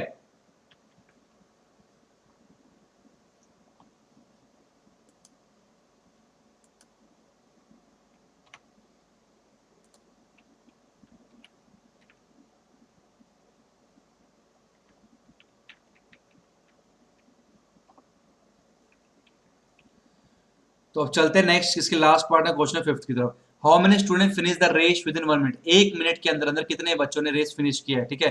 1 मिनट का मतलब 60 मिनट होते हैं, तो 60 मिनट ये रहा, 60 मिनट से पहले कितने बच्चों ने किया है, ये भी 60 मिनट से पहले भी 60 मिनट से पहले ये भी 60 मिनट से, तो 13 प्लस 10 प्लस 8, 13 प्लस में 10 प्लस में 8 8 3 11 31 स्टूडेंट्स कोई है ऑप्शन में, option number 3 is the right answer. तो ये था हमारे पास केस स्टडी प्रॉब्लम, जो कि बहुत ही इजी लगे होंगे आपको, ठीक है। कमेंट करके जरूर बताना कि केस स्टडी प्रॉब्लम आपको कैसे लगे। अब हम चलते हैं अपने पार्ट बी की तरफ। नेक्स्ट है हमारे पास हमारा part B, all question compulsory in each case of choice item any one, ठीक है। तो पहला क्वेश्चन हमारे पास दे रखा है कि 3 bells ring at an interval of 4, 7 and 14 minute. 3 bell है हमारे पास, ठीक है। क्वेश्चन 21 है हमारे पास, ठीक है। तो 3 बेल है हमारे पास जो कि 4 मिनट पे, और एक बजता 7 मिनट में, एक बजता 14 मिनट पे। All 3 bell rang at 6 AM। तीनों बेल जो है 6 बजे बजे। व्हेन द 3 बॉल्स बेल है ये, will be rank together next. अब जो है वो तीन जो है कब एक साथ बजेंगे, समझ में आए। 3 घंटियां हैं जो कि एक बजती है हर 4 मिनट में, एक बजती है हर 7 मिनट में, एक बजती है 14 मिनट में। वो 6 बजे इकट्ठे बजी, तो अगली बार कब बजेंगी, तो ध्यान से सुनना, ठीक है। अगर आपने एक वीडियो देखी होगी हाउ टू फाइंड HCF और वेयर टू फाइंड LCM, वहां पर मैंने पूरा बता रखा है। अगर इनिशियल वैल्यू से फाइनल वैल्यू बड़ी आए तो हमेशा निकालते हैं एलसीएम, और इनिशियल वैल्यू से फाइनल वैल्यू कम निकल के आए तो निकालते हैं एचसीएफ। अब देखो ध्यान से, 4 मिनट, 7 मिनट, 14 मिनट में इतना तो पक्का है कि ये जो है लगातार 14 मिनट से ऊपर जाने वाला है, ये चलता रहेगा, ठीक है। अब ये बच जाएगा 4 मिनट में, ये बच जाएगा 7 मिनट में, ये बच जाएगा 14 मिनट में, फिर नेक्स्ट टाइम में दोबारा बजेगा उसमें 28 पे, और ये 4 बजेगा, 7 बजेगा। इसका मतलब क्या है, पहली वैल्यू से बड़ी दूसरी वैल्यू जो है वो ज्यादा आने वाली है। इस तरह के जो क्वेश्चंस होते हैं दोबारा कब मिलेंगे, क्या होगा, सब में निकालते हैं एलसीएम। क्या निकालते हैं, एलसीएम निकालेंगे। इसका नाम क्या करेंगे, 4, 7 और 14 क्या निकालेंगे, एलसीएम निकालेंगे। 2 2 जा 4, 2 7 आएगा, 2 7 जा 14, 2 1 जा 2, 7 आएगा, ये 7 आएगा, और फिर 7 1 जा 7, 1 और 1। तो एलसीएम जो निकल गया कितना आया, 2 मल्टीप्लाई 2 मल्टीप्लाई 7, 2 2 जा 4, 4 7 जा 28। तो 28 मिनट्स के बाद वो दोबारा बजेंगे। तो 6 बजे चालू किया था, 6 प्लस में 28, मतलब 6:28 AM में जो है वो दोबारा फिर से बजेंगे। क्लियर है आता है। अब हम चलते हैं अपने नेक्स्ट क्वेश्चन की तरफ।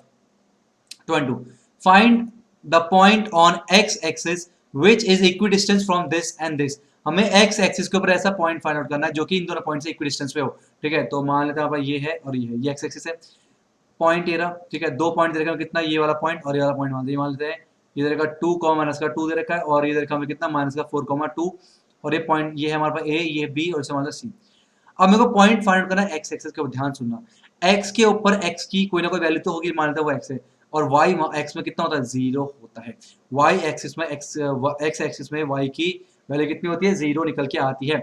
और हमें क्या बोल रखा है, इक्वी डिस्टेंस, मतलब AC का जो डिस्टेंस है वो BC के बराबर है, ठीक है। और डिस्टेंस फॉर्मूला क्या कहता है, डिस्टेंस फॉर्मूला कहता है हमारे पास रूट में y2 माइनस में y1 का होल स्क्वायर, और प्लस में x2 माइनस में x1 का होल स्क्वायर।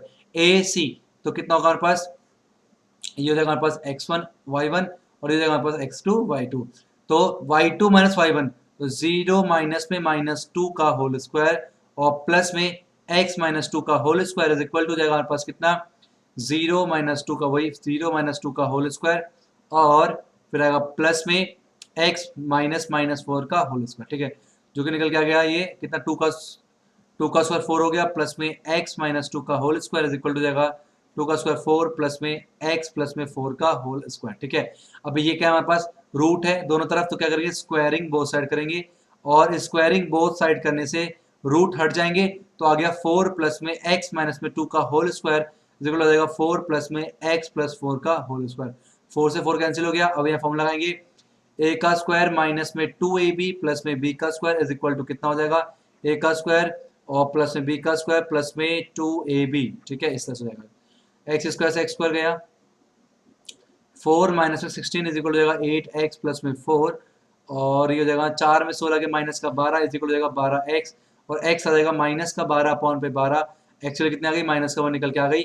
जो पॉइंट था वो था x, 0, तो आ गया माइनस का 1, 0 इज द रिक्वायर्ड पॉइंट। और मैं क्वेश्चन देखा कह रहा है कि P and Q are 2 points, find the coordinates of the point R on PQ such that PR is equal to twice of QR। बहुत बढ़िया, एक पॉइंट है P और एक पॉइंट है Q। ये दे रखा हमें माइनस का 2,5 और ये दे रखा हमें 3,2, ठीक है। दोनों के जोड़ रहे हैं हम लोग इस तरह से, और ये देखा P है Q, ठीक है। इनके बीच में एक पॉइंट आता है R, और इस तरह से आता है कि वो PR जो है वो दुगना है QR के, QR के दुगना है PR। इसका मतलब साफ साफ पता चलता है कि अगर ये वो 1 होगा तो ये 2 होगा। PR QR के दुगना है, तो QR अगर 1 है तो PR 2 होगा, तो 2:1 जो है इसका रेशियो निकल के आ जाएगा।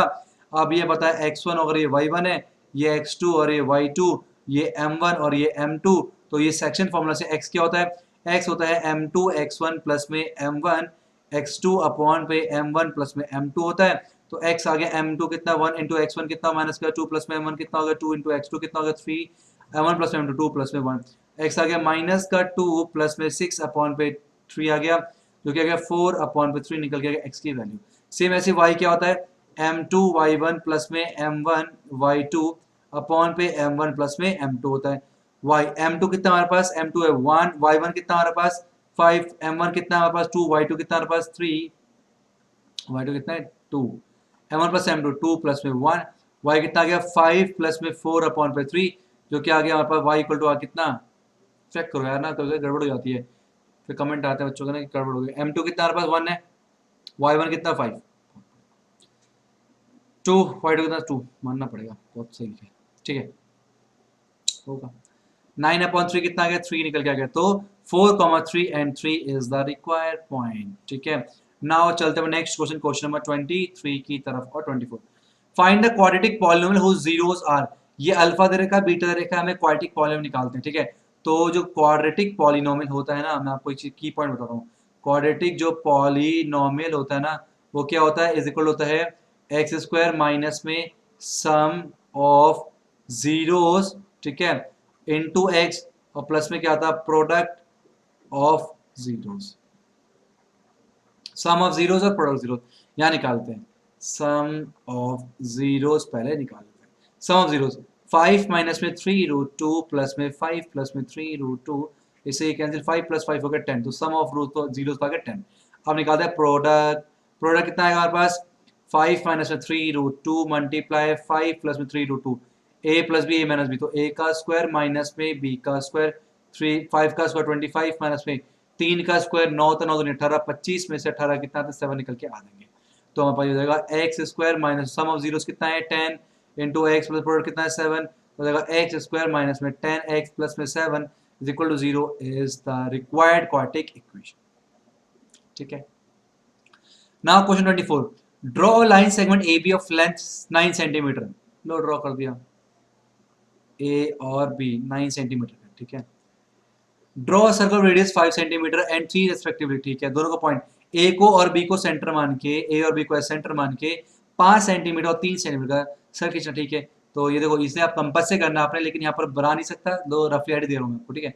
यहाँ पर बनाना 5 सेंटीमीटर का सर्कल और यहाँ बनाना 3 सेंटीमीटर का सर्कल ठीक है और construct tangent to each circle from center of the other circle इसके सेंटर से यहाँ पर टेंजेंट खींचने इस तरह से ठीक है और इसके सेंटर से यहाँ पर टेंजेंट खींचने ये एनसीईआरटी का क्वेश्चन है ठीक है मैंने पूरा करा रखा है चैप्टर नंबर 11 कंस्ट्रक्शन का आप लिख सकते हो ज्ञानी कीड़ा में 11.2 बाय ज्ञानी कीड़ा आपको वीडियो मिल जाएगी लिंक डिस्क्रिप्शन दे दी है आयो आपको समझ में आ गया होगा नहीं है तो उसमें क्वेश्चन करा रखे हैं ऐसे मैंने आप जाके देखो और फिर जो छोटी सी वीडियो है तो फिर जो है आपको आज तक आइडिया मिल जाएगा।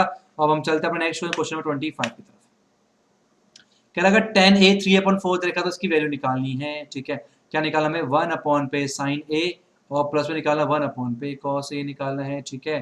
तो हम क्या करेंगे ये हो जाएगा कॉस a प्लस में साइन a अपॉन पे साइन a इंटू पर कॉस a हो जाएगा इस तरह से ठीक है।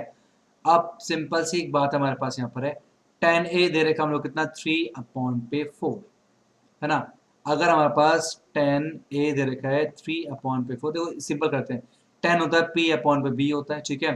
तो p कितना आ गया हमारे पास p हमारे पास कितना आ गया p आ गया हमारे पास 3 ठीक है k और b कितना आ गया हमारे पास 4 के निकल के आ गया h निकालना है h स्क्वायर क्या होता है p स्क्वायर प्लस में b स्क्वायर होता है तो h स्क्वायर कितना हो गया 3k का स्क्वायर और प्लस में 4k का स्क्वायर जो कि आ गया 9k का स्क्वायर प्लस में 16k का स्क्वायर जो कि आ गया 25k का स्क्वायर h निकल के आ जाएगा h स्क्वायर 25k तो h निकल के आ गया रूट में 25k का स्क्वायर जो कि आ गया h इक्वल टू 5k निकल के आ जाएगा ठीक है। अब हमें क्या बोला यहाँ पर कि साइन a की 1 upon sine A plus 1 upon cos A निकालना है तो अब इसे ना भी करो तो चल जाएगा डायरेक्ट करो 1 अपॉन साइन ए कितना होता है साइन ए होता है हमारे पास यहाँ निकालते हैं साइन ए होता है p अपॉन पे h और p कितना रखा है 3k और h कितना हमारे पास 5k कैसे कहता हूँ कितना 3 अपॉन 5 निकल के आया तो 3 अपॉन पे 5 प्लस में 1 अपॉन पे कॉस ए होता है b अपॉन पे h तो 4 अपॉन पे 5 पलट देंगे 1 मल्टीप्लाई 5 अपॉन 3 प्लस में 1 मल्टीप्लाई 5 अपॉन पे 4 तो क्या आ गया 5 अपॉन 3 प्लस में 5 अपॉन पे 4 जो कि आ गया हमारे पास कितना 5 हो जाए 20 5 3 15 अपॉन 4 3 12 तो क्या आ गया कितना 35 अपॉन पे 12 निकल के आ जाएगा। तो क्वेश्चन 25 का आंसर कितना आएगा हमारे पास 35 अपॉन पे 12 निकल के आ जाएगा। आई होप आपको वीडियो ये जो है क्वेश्चन समझ में आ गया होगा, ठीक है, ये करने की जरूरत नहीं है। नाउ चलते हैं इसके और पोर्शन में, कह रहा है कि if √3 sin theta minus cos इतना है final theta, √3 sin theta minus में cos थीटा कितना रखा है 0 दे रखा है, very simple. √3 sin theta is equal to जाएगा cos theta, very simple, divide by cos theta, तो ये जाएगा √3 sin थीटा अपॉन पे cos थीटा इज इक्वल कितना हो जाएगा वहां पर 1 हो जाएगा। ये जाएगा √3 tan थीटा इज इक्वल कितना हो जाएगा 1 हो जाएगा। तो tan थीटा इज इक्वल हो जाएगा 1 अपॉन पे √3, और 1 अपॉन 3 √3 कब होता है वो होता है tan 30 डिग्री पर, तो tan 30 डिग्री हम लोग लिखेंगे यहाँ पर, तो थीटा कितनी आ गई 30 डिग्री निकल के आ जाएगी। आई होप आपको समझ में आ गया होगा। हम चलते हैं नेक्स्ट क्वेश्चन, क्वेश्चन 26 की तरफ। In figure quadrilateral ABCD is circumscribing a circle with center O, AD perpendicular on AB। AD जो है AB perpendicular, सेंटर जो है इसका O दे रखा हम लोग को, ठीक है। इफ रेडियस जो है 10 सेंटीमीटर दे रखा है, रेडियस 10 है, ठीक है। Find the value of x, मैं x की निकालनी है, वेरी सिंपल क्वेश्चन, देखो ध्यान से। ये परपेंडिकुलर है, अगर मैं इसको जोड़ूं यहाँ पर इस तरह से, इस तरह से, तो ये आपको पता है क्या P जो है एक एक्शनल पॉइंट है, ठीक है, और ये सेंटर है हमारे पास। यहाँ पर एंगल कितना बनता है 90 डिग्री का एंगल बनता है, ठीक है। अगर ये भी 90 डिग्री एंगल है, ये भी 90 डिग्री का एंगल है, और आपको पता है इस पॉइंट से दोनों की लेंथ इक्वल होगी, AP जो है AS के बराबर होता है, और ये जो हमारे पास इसके बराबर है, दोनों रेडियस है। इस हिसाब से क्या पता चलता है कि OPAS क्या है, एक स्क्वायर है, क्या है स्क्वायर है, स्क्वायर में चारों साइड बराबर होती है, ये 10 है, ये भी 10 सेंटीमीटर होगा, ये भी 10 सेंटीमीटर होगा, ये भी 10 सेंटीमीटर निकल के आ जाएगा, कोई दिक्कत नहीं है। इसका मतलब हम लोग कह सकते हैं, देखो x क्या है, x है हमारे पास AP प्लस में BP है ना, तो हमें AP के लिए पता चल गया, AP निकल गया कितना हमारे पास 10 निकल के आ गया। अब बस BP के लिए पता चल जाए कैसे भी, अब ये भी निकाल सकते हैं। अगर ये RC पूरा 27 है, ये एक्शनल पॉइंट है, इसका मतलब Q से लेकर यहाँ तक कितना होगा, ये भी 27 हो जाएगा, ठीक है। अब ये पूरा BC 38 है, तो QB कितना होगा, तो QB कितना हो जाएगा 38 माइनस में 27, जो कि कितना निकल के आ गया 11 निकल के आ जाएगा, 11 सेंटीमीटर निकल के आ जाएगा क्या, बी क्यू की वैल्यू 11 सेंटीमीटर है। जितनी ये बी अगर एक्शनल पॉइंट है, तो बी क्यू जो है बीपी के बराबर होगा, टेंजेंट है, तो ये भी निकल के आ 11 सेंटीमीटर। तो हम लोग देख सकते हैं बीपी कितना आ गया, 11 सेंटीमीटर निकल के आ गया, काम बन गया। एक्स दे रखा है 10 प्लस में 11, एक्स आ गया 21 सेंटीमीटर, जो कि बिल्कुल करेक्ट आंसर है। नाउ अब हम चलते हैं अपने नेक्स्ट क्वेश्चन, क्वेश्चन 27 की तरफ। कह रहा prove that 2 minus √3 is irrational given that √3 is irrational. इसको प्रूफ करना कि ये इरेशनल है, तो इसमें इस्तेमाल क्या करते हैं, कॉन्ट्राडिक्शन मेथड का इस्तेमाल करते हैं, जिसमें हम क्या बोलेंगे, लेट 2 माइनस में √3 इज रेशनल, उल्टा मानना है, मान लिया, ठीक है। अगर रेशनल है, इसका मतलब इसको लिख सकते हैं P अपॉन Q के फॉर्म पे, where P and Q are coprime, where P and Q are coprime. Coprime का मतलब क्या होता है, जिसके केवल कॉमन फैक्टर कितना हो 1 हो, ठीक है, ठीक है। अच्छा ये हो गया, तो हम √3 वहां गया, तो 2 ये इधर आ गया, 2 माइनस है P अपॉन पे Q इज इक्वल टू √3 हो गया, और लिख सकते हैं √3 इज इक्वल हो जाएगा 2 माइनस है P अपॉन पे Q, इसे कुछ नहीं लगा सकते हैं, √3 इज इक्वल हो जाएगा 2Q माइनस है P अपॉन पे Q निकल के आ जाएगा। अब इसे ध्यान समझो, उसका क्या मतलब है।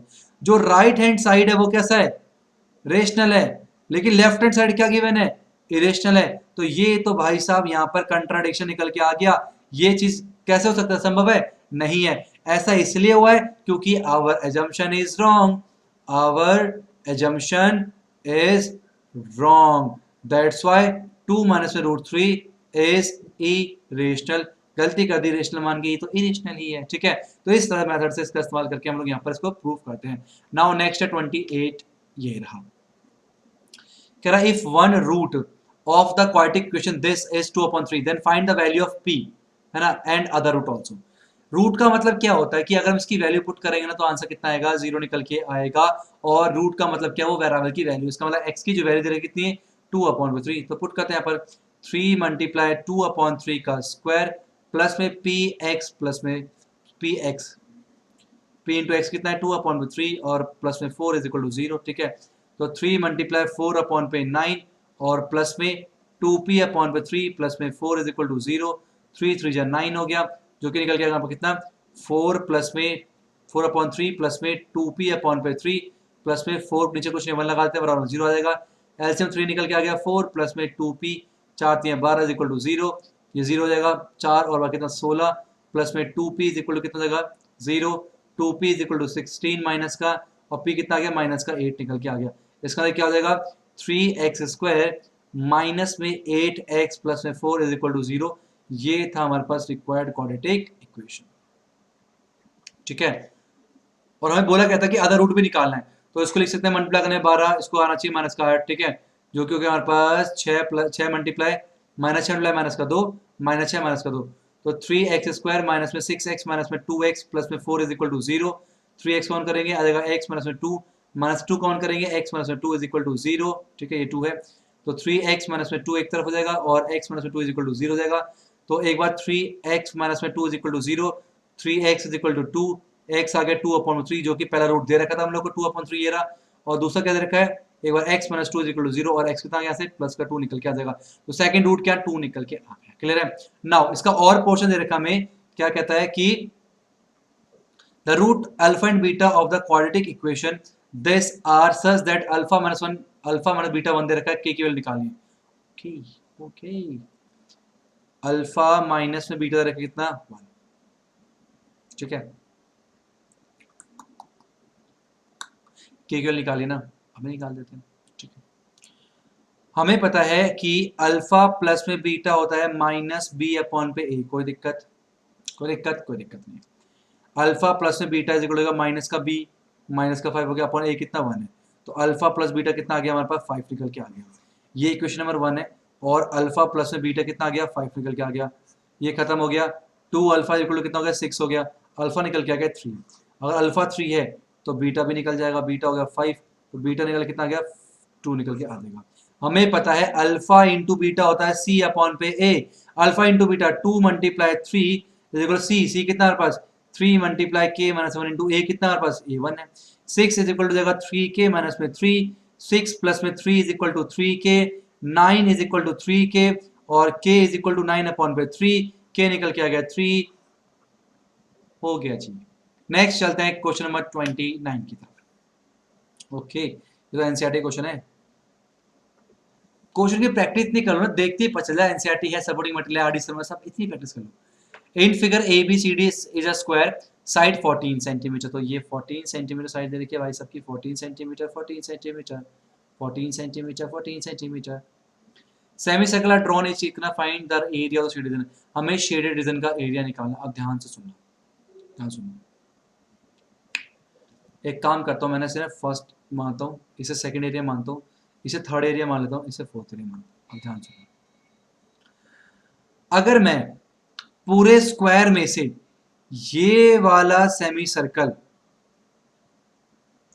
और ये वाला सेमी सर्कल का एरिया पूरा का पूरा अगर माइनस करता हूं तो क्या एरिया आएगा, एरिया थर्ड एंड फोर्थ निकल गया। इतना बात समझा क्या? इसका मतलब देखो अभी एरिया ऑफ थर्ड प्लस में फोर्थ आएगा क्या, एरिया ऑफ स्क्वायर माइनस में area of two semicircle. बोलो कोई प्रॉब्लम नहीं। एरिया ऑफ स्क्वायर साइड का होता है तो 14 का square, area of two semicircle area होता है पाई आर स्क्वायर अपॉन पे 2 होता है, 2 है तो 2 से मल्टीप्लाई करते, पाई से 2 से 2 खत्म हो गया, 196 माइनस पाई हो गया 22 अपॉन में 7 इंटू आर का स्क्वायर। डायमीटर, ये डायमीटर कितना है इसका 14 है, तो रेडियस कितना हो जाएगा 7 सेंटीमीटर हमारे पास हो जाएगा। ठीक है, तो 7 मल्टीप्लाई 7 7 खत्म हो गया, 196 माइनस ये हो जाएगा 154 जो क्या गया 42 सेंटीमीटर का स्क्वायर निकल के आ जाएगा क्या, area third and fourth. Similarly area of first plus में एरिया ऑफ सेकंड भी 42 सेंटीमीटर निकल के आएगा। सहमत हो मेरी बात से? ठीक है, तो इसका मतलब अब देखो ध्यान से, मैं तुम्हें कहानी समझाता हूँ, ध्यान सुनना। इरेजर ये मिटा, अब सब मिटा दो। ठीक है, मुझे क्या क्या एरिया मिला, मुझे ये एरिया ये एरिया ये एरिया ये एरिया इन चारों का मिल गया मेरे को। फर्स्ट और सेकंड का जोड़ने पर आ रहे 42, इसका स्क्वायर 42। अगर मैं पूरे स्क्वायर में से ये चार जो अननोन है हमारे पास अनशेडेड, इसको माइनस कर दो, शेडेड रीजन निकल जाएगा।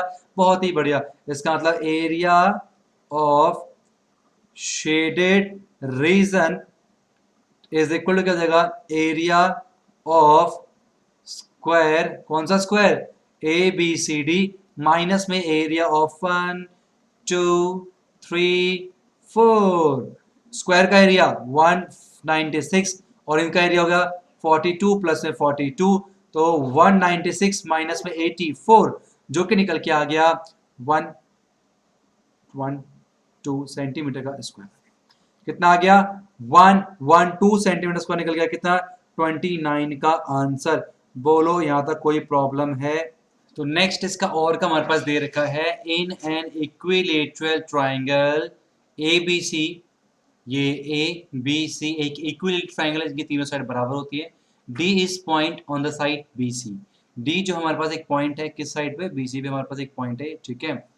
सच दैट इस तरह से बी डी जो है वो एक तिहाई है बी सी का, बी डी जो है 1/3 किसका, बी सी का, ठीक है। B D is 1/3 of B C. Prove that 9 AD का स्क्वायर, 9 AD का स्क्वायर इक्वल टू 7 AC का स्क्वायर, AB का स्क्वायर जो हम लोग को प्रूफ करना है। 9 AD का square is equal to 7 AB का स्क्वायर प्रूफ करना है, ठीक है। तो कैसे प्रूफ करके देखिए, पहले तो हमें यहाँ पर क्या राइट एंगल ट्रायंगल बनना है, कौन, दो राइट एंगल ट्रायंगल हम लोग यहाँ पर लेने वाले हैं, ए बी और ई। पहले हम काम करेंगे in triangle A B E, ठीक है। और हम पाइथागोरस का इस्तेमाल करें, ठीक है, यूजिंग पाइथागोरस थ्योरम, ठीक है। तो इस्तेमाल करें तो क्या निकल के आएगा हमारे पास निकल के आएगा ए बी का स्क्वायर इज इक्वल टू, निकल के हमारे पास ए बी का स्क्वायर इज इक्वल निकल के आया ए ई का स्क्वायर और प्लस में बी ई का स्क्वायर जो कि हो गया इक्वेशन नंबर 1, ठीक है। अभी 1 मत मानो, इसे ऐसे लिख सकते हैं, ए बी का स्क्वायर माइनस में बी ई का स्क्वायर इज इक्वल टू हो जाएगा ए ई का स्क्वायर इज इक्वेशन नंबर 1, ठीक है। सिमिलरली अगर हम क्या करेंगे, दूसरा इन ट्रायंगल कौन सा हमारे पास ए डी ई के है, ठीक है। तो क्या करेंगे in triangle A D E, same यहाँ पर क्या करेंगे पाइथागोरस का इस्तेमाल करेंगे। क्या बन जाएगा हमारे पास, वो बन जाएगा ए डी का स्क्वायर इज इक्वल टू बन जाएगा ए ई का स्क्वायर प्लस में डी ई का स्क्वायर बन जाएगा। और इसको लिख सकते हैं हम लोग ए डी का स्क्वायर माइनस में डी ई का स्क्वायर इज इक्वल टू जाएगा ए ई का स्क्वायर। इक्वेशन नंबर 2 हो जाएगा फ्रॉम, ये भी ए ई का स्क्वायर ये भी ए ई स्क्वायर की वैल्यू हम लिख सकते हैं यहाँ पर, from first and second we get what, कि ए बी का स्क्वायर माइनस में बी ई का स्क्वायर इज इक्वल टू निकल के आया ए डी का स्क्वायर माइनस में डी ई का स्क्वायर निकल के आ गया है।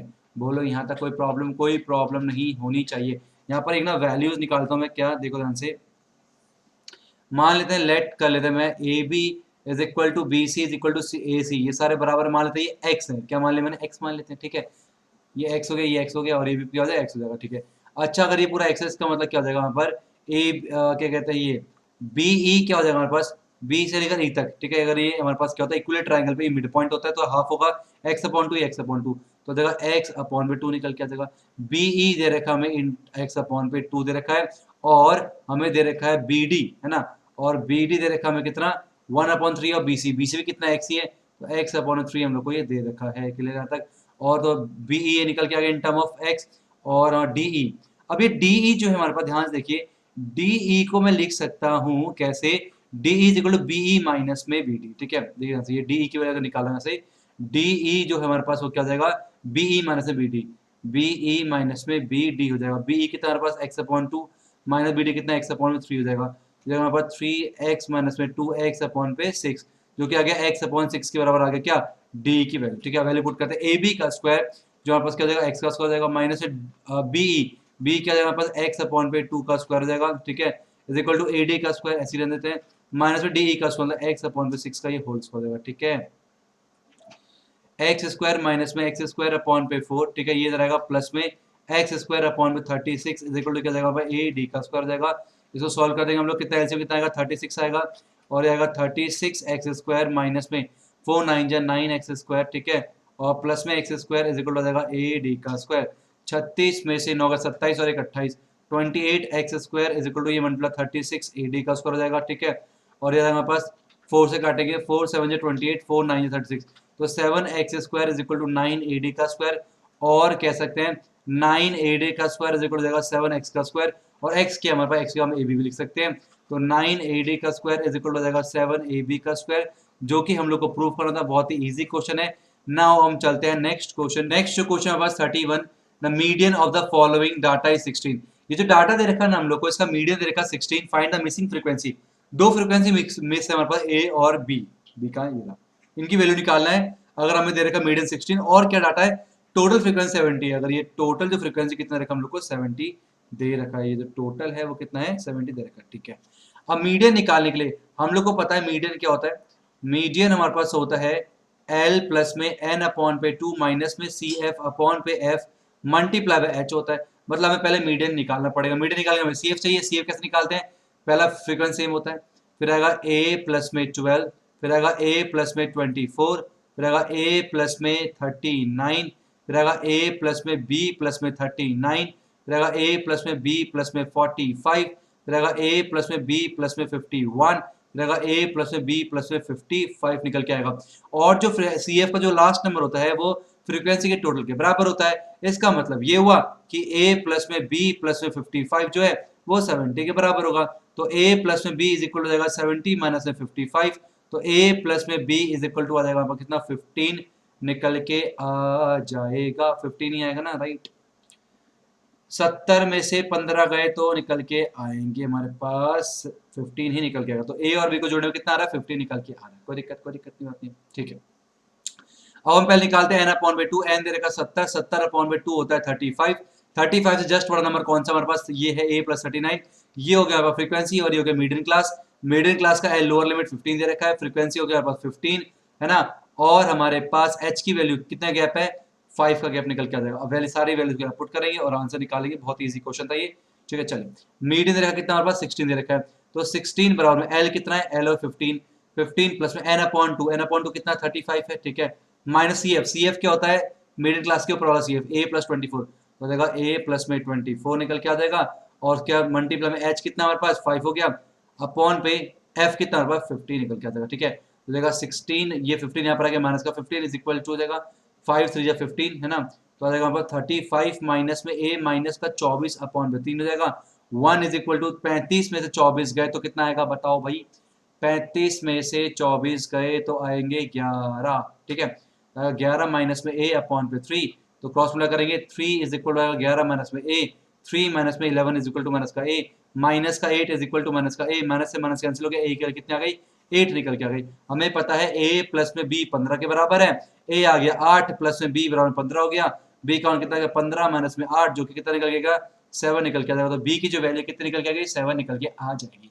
नाउ चलते हैं नेक्स्ट क्वेश्चन, क्वेश्चन नंबर 32 की तरफ।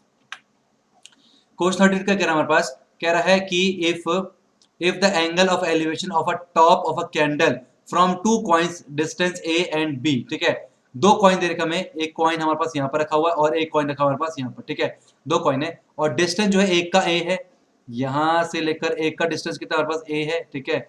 और दूसरे कॉइन का डिस्टेंस कितना हमारे पास, दूसरे कॉइन का डिस्टेंस है b, है ना। और ये वाला डिस्टेंस कितना हो जाएगा, ये है हमारे पास a माइनस b, है ना। ये हो जाएगा इस तरह से। अब क्या हो रहा है, from that space and it same straight line आज 30 एंड 60 डिग्री। तो ये कैंडल हमारे पास और एंगुलेशन क्या दे रखा है, इधर रखा 30 डिग्री और एक इधर रखा हम लोग को 60 डिग्री दे रखा, ठीक है।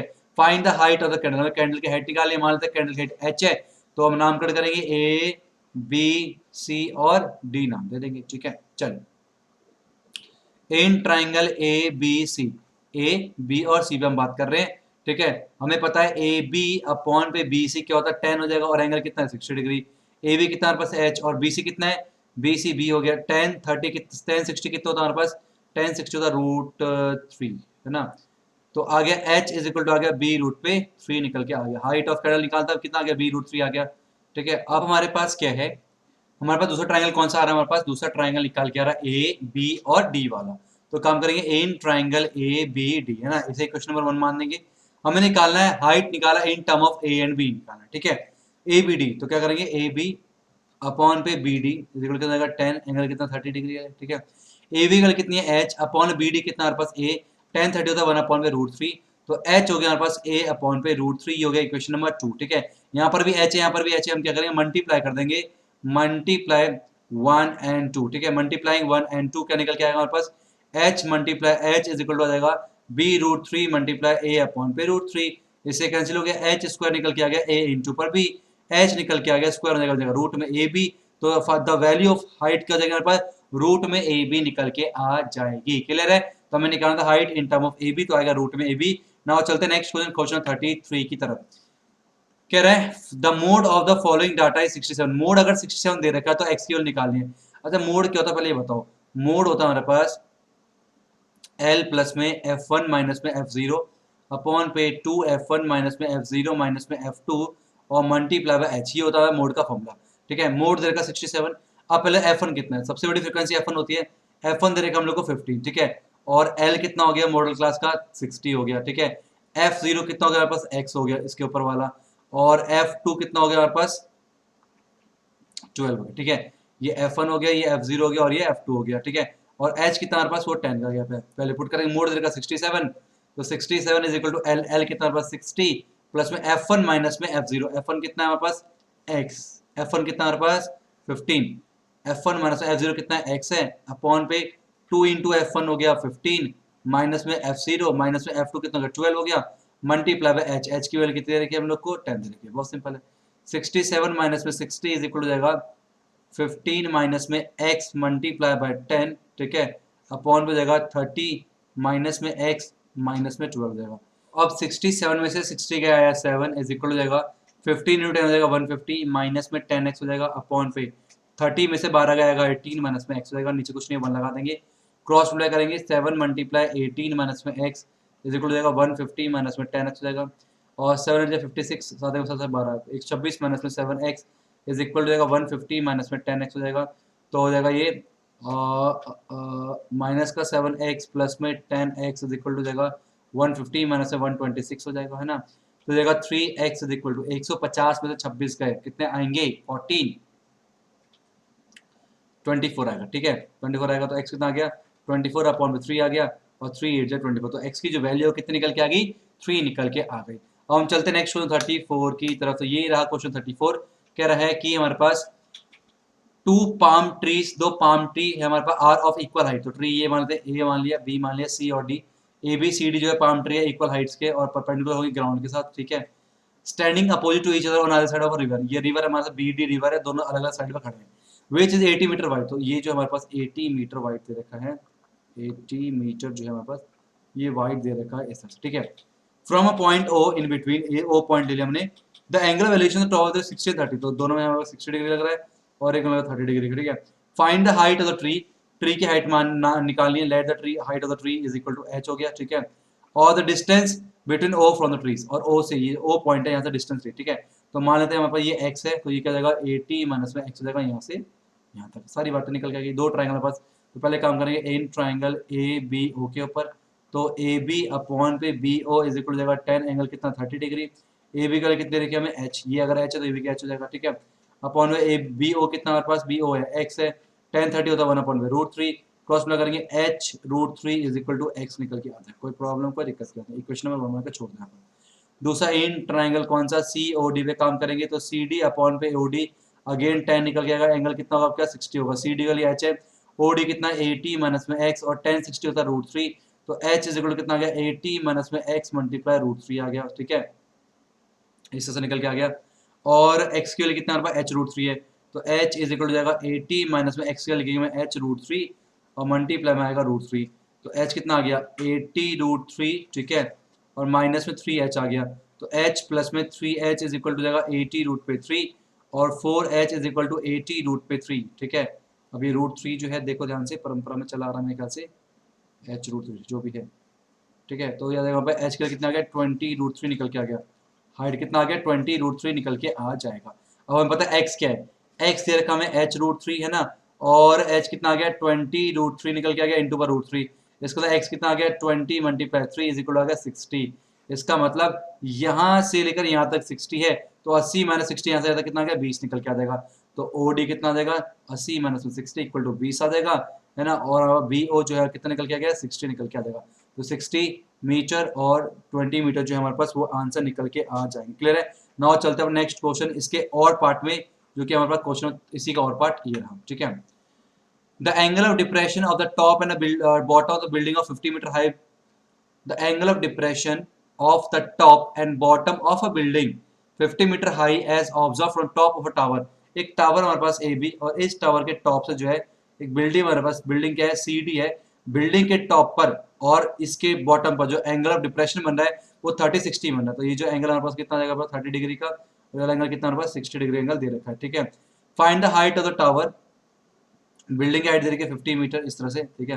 Find the height of the tower and also horizontal distance from between building and the tower, और हमें बी डी निकालना है और ए बी भी निकालना है, ठीक है। तो बी डी मान लेते हैं हम लोग कितना, वाई मान लेते हैं, ठीक है। ये 50 है ही, और ये मान लेते हैं हम लोग एक्स मान लिया, क्या मान लिया हमने, एक्स मान लिया, ठीक है। चलो, तो अब पहले क्या करेंगे, पहले ट्राइंगल लेंगे हम लोग, कौन सा, ये वाला। अगर ये पूरा वाई है तो ये भी वाई होगा, तो ए, इसको हम लोग ई मानते हैं। तो हम पहले काम करेंगे इन ट्राइंगल ए ई सी के ऊपर, तो ए ई अपॉन पे ई सी कितना होगा, इज इक्वल टू जाएगा tan 30 डिग्री, ठीक है। ए ई कितना हमारे पास एक्स और ई सी कितना हमारे पास वाई, tan 30 होता है 1 अपॉन में √3, तो आगे वाई इज इक्वल टू आगे एक्स √3, इसको यही छोड़ देते हैं इक्वेशन नंबर 1 मान के, ठीक है।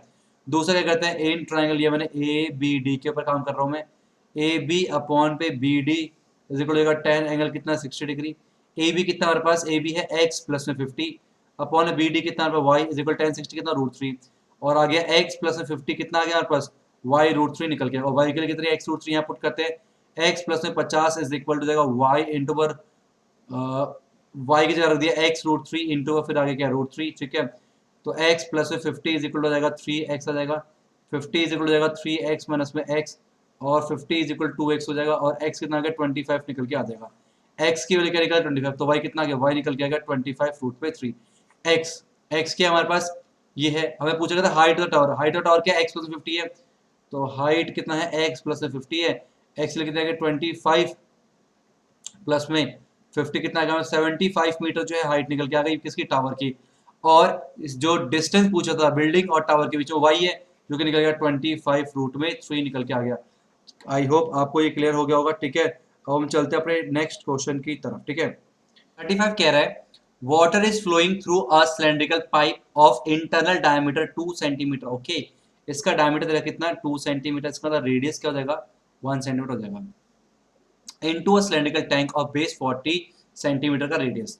तो इसका जो रेडियस है कितना है, वो दे रखा 40 सेंटीमीटर, ठीक है। तो ये कह रहा है एक पाइप है, इसका डायमीटर कितना 2 सेंटीमीटर दे रखा है, वहां से होता हुआ पानी जा रहा है एक टैंक के ऊपर जिसका रेडियस 40 सेंटीमीटर है, और पानी के जो बहाव है 0.7 मीटर पर सेकेंड है। इसका मतलब हमारे पास क्या है, जो स्पीड है हमारे पास, वो स्पीड ऑफ वाटर जो है हमारे पास, वो क्या हमारे पास वो है 0.7 मीटर पर सेकेंड है, ठीक है। इसका मतलब 70 सेंटीमीटर पर सेकेंड है, ठीक है। इतना हमारे पास क्या उसका स्पीड है, ठीक है। इसका मतलब, और ये कह रहा है by how much will the water rise the tank in half hour, तो इस टैंक में आधे घंटे के अंदर पानी कितना ऊपर तक उठ जाएगा, कितना सेंटीमीटर ऊपर उठ जाएगा, ये मैं बताना। तो काफी अच्छा क्वेश्चन, ध्यान सुनना। पहले इसके लिए क्या करेंगे हम लोग, पहले एक काम करते हैं, हमें पता है कितना, जितना वॉल्यूम यहाँ से जाएगा आधे घंटे के अंदर पाइप से, उतना ही वॉल्यूम वहां स्टोर होने वाला है। पहले ये निकाल देता हूँ कि आधे घंटे के अंदर यहाँ से पानी कितना गया, समझ रहे हो, ठीक है। चलो दूर की बात है, पहले ये देखते हैं कि एक सेकंड के अंदर कितना पानी जाता है। तो हम लिखेंगे यहाँ पर volume of water in 1 second, एक सेकंड कितना होगा। तो हमें पता है स्पीड दे रखा कितना 70 सेंटीमीटर पर सेकंड है। इसका मतलब वॉल्यूम क्या होता है हमारे पास, वो होता है पाई आर स्क्वायर एच होता है। पाई के लिए पाई रहने देते हैं, ठीक है, पाई रहने दो अभी। आर स्क्वायर, आर कितना 1 इंटू कितना हमारे पास एक सेकंड में कितना होता है हमारे पास 70 सेंटीमीटर जाता है, 70 सेंटीमीटर हो गया, तो आ गया 70 पाई सेंटीमीटर का क्यूब। ये वॉल्यूम जाता है हमारे पास एक सेकंड के अंदर। मेरे को 30 मिनट में निकालने हैं, है ना, और कितना निकालने को 30 मिनट, ये था हमारे पास कितना एक सेकंड में, और 30 मिनट का मतलब होता है 30 इंटू पर 60 सेकंड, इतना हमारे पास निकालना है। अगर एक सेकंड में इतना पानी जा रहा है तो इतने सेकंड में कितना मल्टीप्लाई करेंगे, इसका मतलब बोलेंगे कि volume of water pass in half hour, half hour कितना होगा हमारे पास, वो हो जाएगा 70 पाई मल्टीप्लाई 30 मल्टीप्लाई 60 हो जाएगा, इतना हो जाएगा। और यही वॉल्यूम बराबर होगा, मान लेते हैं h जो है हाइट तक वो उठता है, कहां तक उठता है, h हाइट तक उठता है, तो h तक का हमारे पास वॉल्यूम कितना होगा, वो हो गया 70 pi multiply 30 multiply 60 is equal to जाएगा वॉल्यूम इतना, वो क्या हो गया पाई आर स्क्वायर, मतलब आर कितना 40 इंटू 40 इंटू पर एच, एच हमें निकालना है, पाई से पाई कैंसिल हो गया, ठीक है। 70 मल्टीप्लाई 30 मल्टीप्लाई 60 अपॉन पे 40 multiply 40 is equal to h निकल के आ जाएगा, जीरो से जीरो खत्म हो गया, ठीक है। 2 2 जा 4 हो गया, 2 3 जा 6 हो गया, ठीक है। और 2 से खत्म हो जाएगा ये, 2 1 जा 15 हो गया, है ना, एक जीरो से एक जीरो खत्म हो गया, 15 3 कितना 45, तो 7 मल्टीप्लाई 15 मल्टीप्लाई 3 अपॉन पे 4 इज इक्वल टू एच निकल के आ गया, जो कि एच की वैल्यू अप्रॉक्स आ जाए कितनी, अगर हम इसे सॉल्व करेंगे तो एच निकल के आ कितना हमारे पास 78.75 सेंटीमीटर निकल के आ जाएगा, ठीक है। इसे हम जो भी है आप उसे कर लेना, 78.75 सेंटीमीटर जो है इस कैलकुलेशन के बाद निकल के आ जाएगा। क्लियर है यहाँ तक? नाउ हम चलते हैं अपने आज के लास्ट क्वेश्चन, क्वेश्चन 36 की तरफ। A motor boat covers a distance of 16 kilometre up stream. बहुत ही सिंपल है, ठीक है, ध्यान सुना। अप स्ट्रीम के लिए जो स्पीड होती है, चलो पहले मान लेते हैं लेट स्पीड ऑफ बोट दे रही है मेरे को x किलोमीटर पर आवर, ठीक है, और स्पीड ऑफ स्ट्रीम दे रखा, पानी की जो बहाव है वो हो गया y किलोमीटर पर आवर हो गया, ठीक है। तो अप स्ट्रीम में क्या होता है, अप स्ट्रीम के लिए जो स्पीड होती है वो होती है x माइनस y, और डाउन स्ट्रीम के लिए जो स्पीड होती है वो होती है यहाँ पर x प्लस में y। तो x प्लस में y किलोमीटर पर आवर हो गया, और ये हो गया x plus y kilometre per hour हो गया। बहुत सी सिंपल बात है, ठीक है। इसने क्या बोला कि up stream 16 kilometre up stream गया, ठीक है। देखो टाइम, टोटल टाइम कितना लगा, 6 घंटे लगे। तो T1 प्लस में T2 मान लेते हैं, कितना 6 घंटे लगे। T1 क्या अप स्ट्रीम टाइम, टाइम होता है डिस्टेंस अपॉन पे स्पीड। डिस्टेंस कितना 16, स्पीड कितनी होती है अप स्ट्रीम के लिए x minus y, plus T2 कितना 24, स्पीड कितनी है x प्लस में y, कितना हो गया 6 निकल के आ गया। ये हो गया पहले क्वेश्चन। सेम ऐसे दूसरे कितने निकालेंगे हमारे पास, दूसरा से बोला सेम टाइम पे लग रहा है 12 किलोमीटर अप स्ट्रीम, मतलब 12 किलोमीटर अप स्ट्रीम मतलब x माइनस y, और 36 किलोमीटर डाउन स्ट्रीम मतलब x प्लस में y। निकल गया कितना हमारे पास 6 निकल के आ गया। ये हो जाएगा हमारे पास सेकंड इक्वेशन। अब हम क्या करेंगे, आपको पता है कि इसको कुछ लोगों को लेट करना पड़ेगा। तो मान लेते लेट 1 अपॉन पे x माइनस y को हमने मान लिया p, और 1 अपॉन पे x प्लस y क्या मान लिया हम लोग, q मान लेते हैं, ठीक है। तो ये हो जाएगा 16p प्लस में 24q इज इक्वल टू 6 हो जाएगा। ये हो जाएगा हमारे पास 12p प्लस में 36q इज इक्वल टू जाएगा हमारे पास कितना 6 हो जाएगा। मल्टीप्लाई कर देंगे इससे, मल्टीप्लाई कर देंगे इससे 16 3 48, 12 4 48, ठीक है। 48p प्लस में 4 3 12 3 2 6 72 q इज इक्वल टू 18 हो जाएगा, ठीक है। और ये कितना जाएगा हमारे पास 48p प्लस में 6 हो जाए 24, 4 3 12 13 14 144 कितना 24 हो जाएगा, ठीक है। ऐसा माइनस माइनस माइनस ये खत्म हो गया, 4 में 2 गया 2, 72q इज इक्वल टू जाएगा हमारे पास, और 24 में 6 है ना, माइनस का माइनस कैंसिल हो गया, q आ गया 6 अपॉन 72, ये आएगा 1 अपॉन में 12 निकल के आ जाएगा q की वैल्यू, ठीक है। q निकल गया 1 अपॉन 12, पुट करते हैं हमारे इक्वेशन नंबर 1 पे। हमें पता 16p प्लस में 24q है, q आ गया 1 अपॉन में 12 इक्वल 6 दे रखा है, 12 दूनी 24 हो गया। 16p प्लस में 2 इज इक्वल टू 6 हो गया, 16p is equal to 6 minus में 2 हो गया, 16p इज इक्वल टू 4 हो गया, और p आ गया 4 अपॉन पे 16, p आ गया 1 अपॉन पे 4। बहुत सिंपल है ना। और ध्यान सुनना, हमने क्या माना हुआ था, हमने माना था 1 upon x minus y p, तो 1 अपॉन पे एक्स माइनस वाई p कितना 1 अपॉन पे 4 है, तो x माइनस का y कितना आ गया 4 आ गया। इक्वेशन नंबर कितना जाएगा, थर्ड हो जाएगा। और हमने माना था 1 अपॉन पे x प्लस में y को q माना हुआ था, क्योंकि 1 अपॉन 12 में क्रॉस मिला करेंगे तो आ गया x प्लस में y बना कितना आ गया 12 निकल के आ जाएगा, क्योंकि इक्वेशन 4 हो जाएगा। ये खत्म, 2x इक्वल टू कितना 16 हो गया, x आ गया 8, अगर x 8 है थर्ड में पुट करेंगे 8 माइनस में y इज इक्वल टू 4 आ जाएगा, 8 इज माइनस से 4 इज इक्वल टू y आ जाएगा, y इक्वल कितने आ गए 4 निकल के आ गई। इसका मतलब बोट की जो स्पीड है वो 8 किलोमीटर पर आवर है, और स्ट्रीम जो है वो है 4 किलोमीटर पर आवर जो है वो स्ट्रीम की स्पीड हो जाएगी, ठीक है। तो यहाँ पर ये जो क्वेश्चन है ये चैप्टर नंबर 3 से है हमारे पास, ठीक है, काफी इंपॉर्टेंट क्वेश्चन हमारे पास ये है, तो इसकी आप प्रैक्टिस कर सकते हो। यहाँ पर हो गया, हमने पूरा पेपर डिस्कस कर लिया है, पूरे पेपर की प्रैक्टिस करो। बहुत मेहनत लगी वीडियो को बनाने के लिए, अपने फ्रेंड में जरूर शेयर कर देना, और हर एक क्वेश्चन को जैसे मैंने कहा था बैठ के जरूर करना। और आप देख सकते हो कि बेसिक का पेपर मैंने डाला होता पहले, और ये स्टैंडर्ड का, दोनों में बहुत ज्यादा फर्क नहीं है, बहुत ही छोटे छोटे कुछ कुछ क्वेश्चन कुछ कुछ कॉन्सेप्ट का फर्क आता है, लेकिन दोनों जो है बिल्कुल सेम है। अगर आपने नॉर्मल एनसीईआरटी कर रखी, एग्जाम्पल कर रखी है, और लेटेस्ट पैटर्न के अगर क्वेश्चन कर रहे हो तो आपको किसी चीज में दिक्कत नहीं आएगी, चाहे वो स्टैंडर्ड चाहे बेसिक हो, ठीक है।